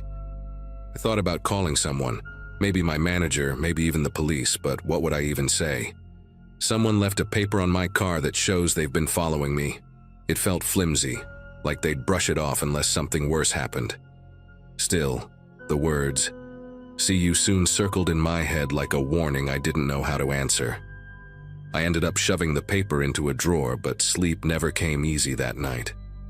Every creak in the walls, every sound of a car pulling away outside, left me wondering if I had already been marked for whatever "soon" was supposed to mean. The following day, I couldn't shake the paranoia. I parked farther from the store, checked around my car before unlocking it, and even asked a coworker to walk with me to the lot after closing. Nothing unusual happened, but that flyer never left my mind. By the time my shift ended, the lot was nearly empty.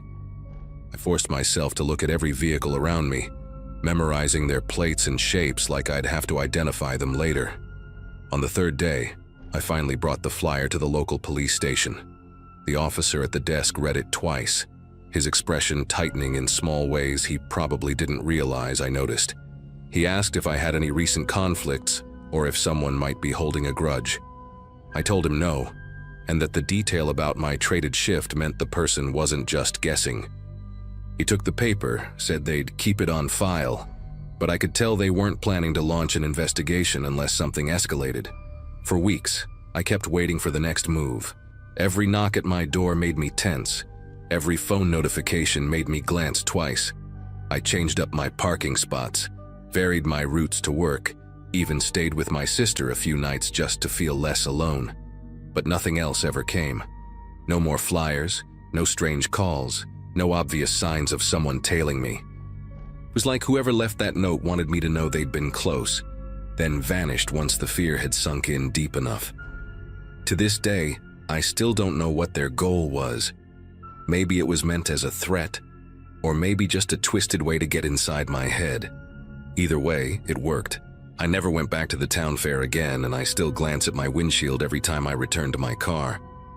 That single piece of paper changed the way I move through my life, reminding me that someone, somewhere, had mapped out my routine without me ever noticing, until they decided to sign it with, "See you soon."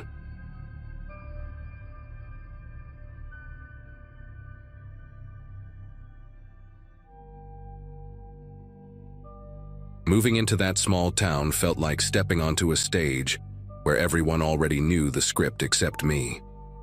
I had just landed a new job at a modest accounting firm, and the place seemed quiet, predictable, and easy to adapt to. My apartment sat above a bakery that smelled of fresh bread every morning, and the rhythm of life was slower than anything I was used to. At first, it felt almost comforting. People waved on the street, asked where I was from, and seemed genuinely curious. But after only a week, a strange pattern started to creep into nearly every conversation I had. The first time it happened, I was grabbing a sandwich from a small diner near my office. The waitress, an older woman with sharp cheekbones and hair tied back so tightly it looked like it hurt, leaned in when I asked about places to explore. She chuckled and said, "Just don't go past the water tower after dark." I laughed politely, thinking it was some folksy warning meant as a joke, like telling newcomers not to whistle at night or they'll summon ghosts. I brushed it off. But then, 2 days later, my landlord said the exact same words as he fixed a leaky faucet in the kitchen. By the end of the month, I'd heard it at least half a dozen times. Different people, the grocery clerk, a teenager ringing me up at the gas station, even one of my co-workers, all dropped the same line, almost word for word. "Don't go past the water tower after dark." Some laughed like they were in on a private joke. Others said it flatly, with no trace of humor. The repetition unsettled me, though I tried to rationalize it as small-town charm, maybe an inside reference I wasn't clued in on yet. Still, I couldn't shake the feeling that I was being tested, like the whole town wanted to see how I'd react.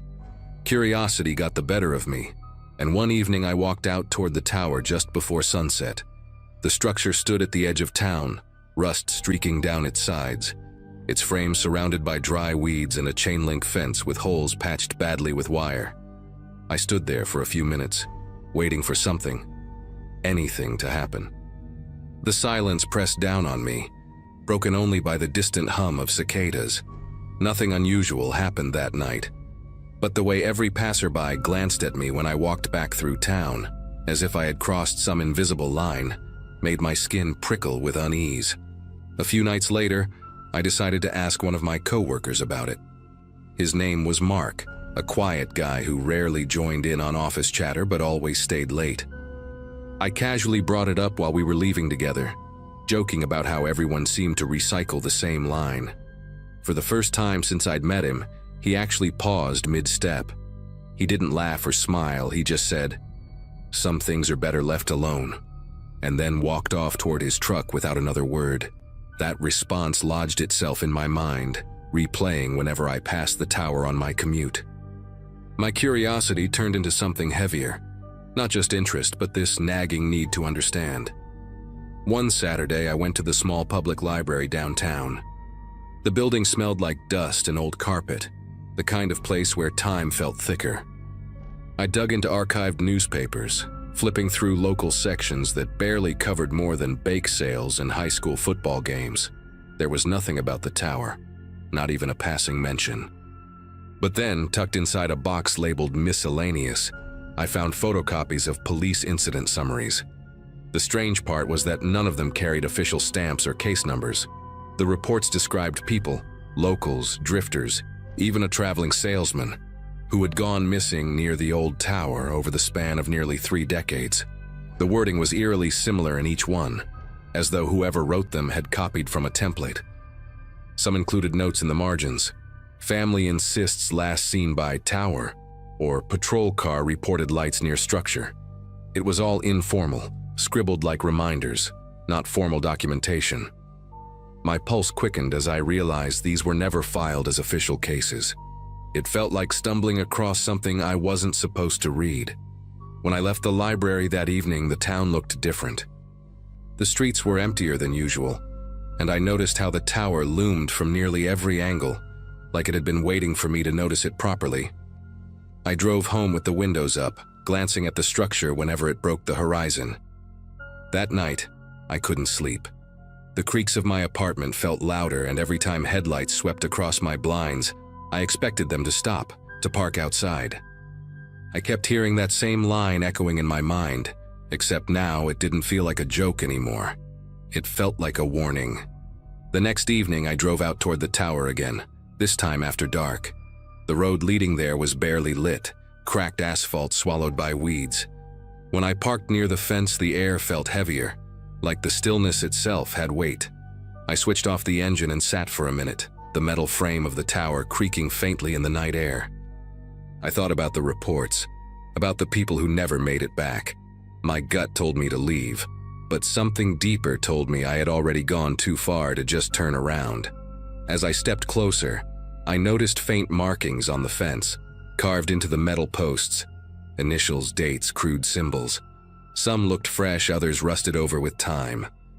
I pressed my hand against the cold wire, and for a split second, I could have sworn I heard movement beyond the tower, like footsteps in gravel. But the lot was empty, and when I turned my flashlight that way, nothing reflected back except weeds and dirt. Still, the sound lingered in my ears long after it had gone. I went home shaken, but determined to put this obsession to rest. The following day, I visited the sheriff's office under the pretense of asking about neighborhood safety. The deputy at the front desk, a man with tired eyes and a thick mustache, gave me a long look when I casually mentioned the tower. He leaned forward and said quietly, "If you want to keep your job here, don't dig into things that don't concern you." Then he slid a stack of unrelated brochures toward me and walked away. That was the only answer I ever got from law enforcement in that town. From that point on, I stopped asking questions. I never went back to the tower, never even drove near it again. People still made the same joke. Don't go past the water tower after dark. But I learned to smile and nod, pretending it didn't bother me. Inside, though, I carried the weight of those reports and the silence that surrounded them. I don't know if the warnings were superstition, ritual, or something darker, but I know one thing. I listened, and maybe that's why I'm still here to tell the story.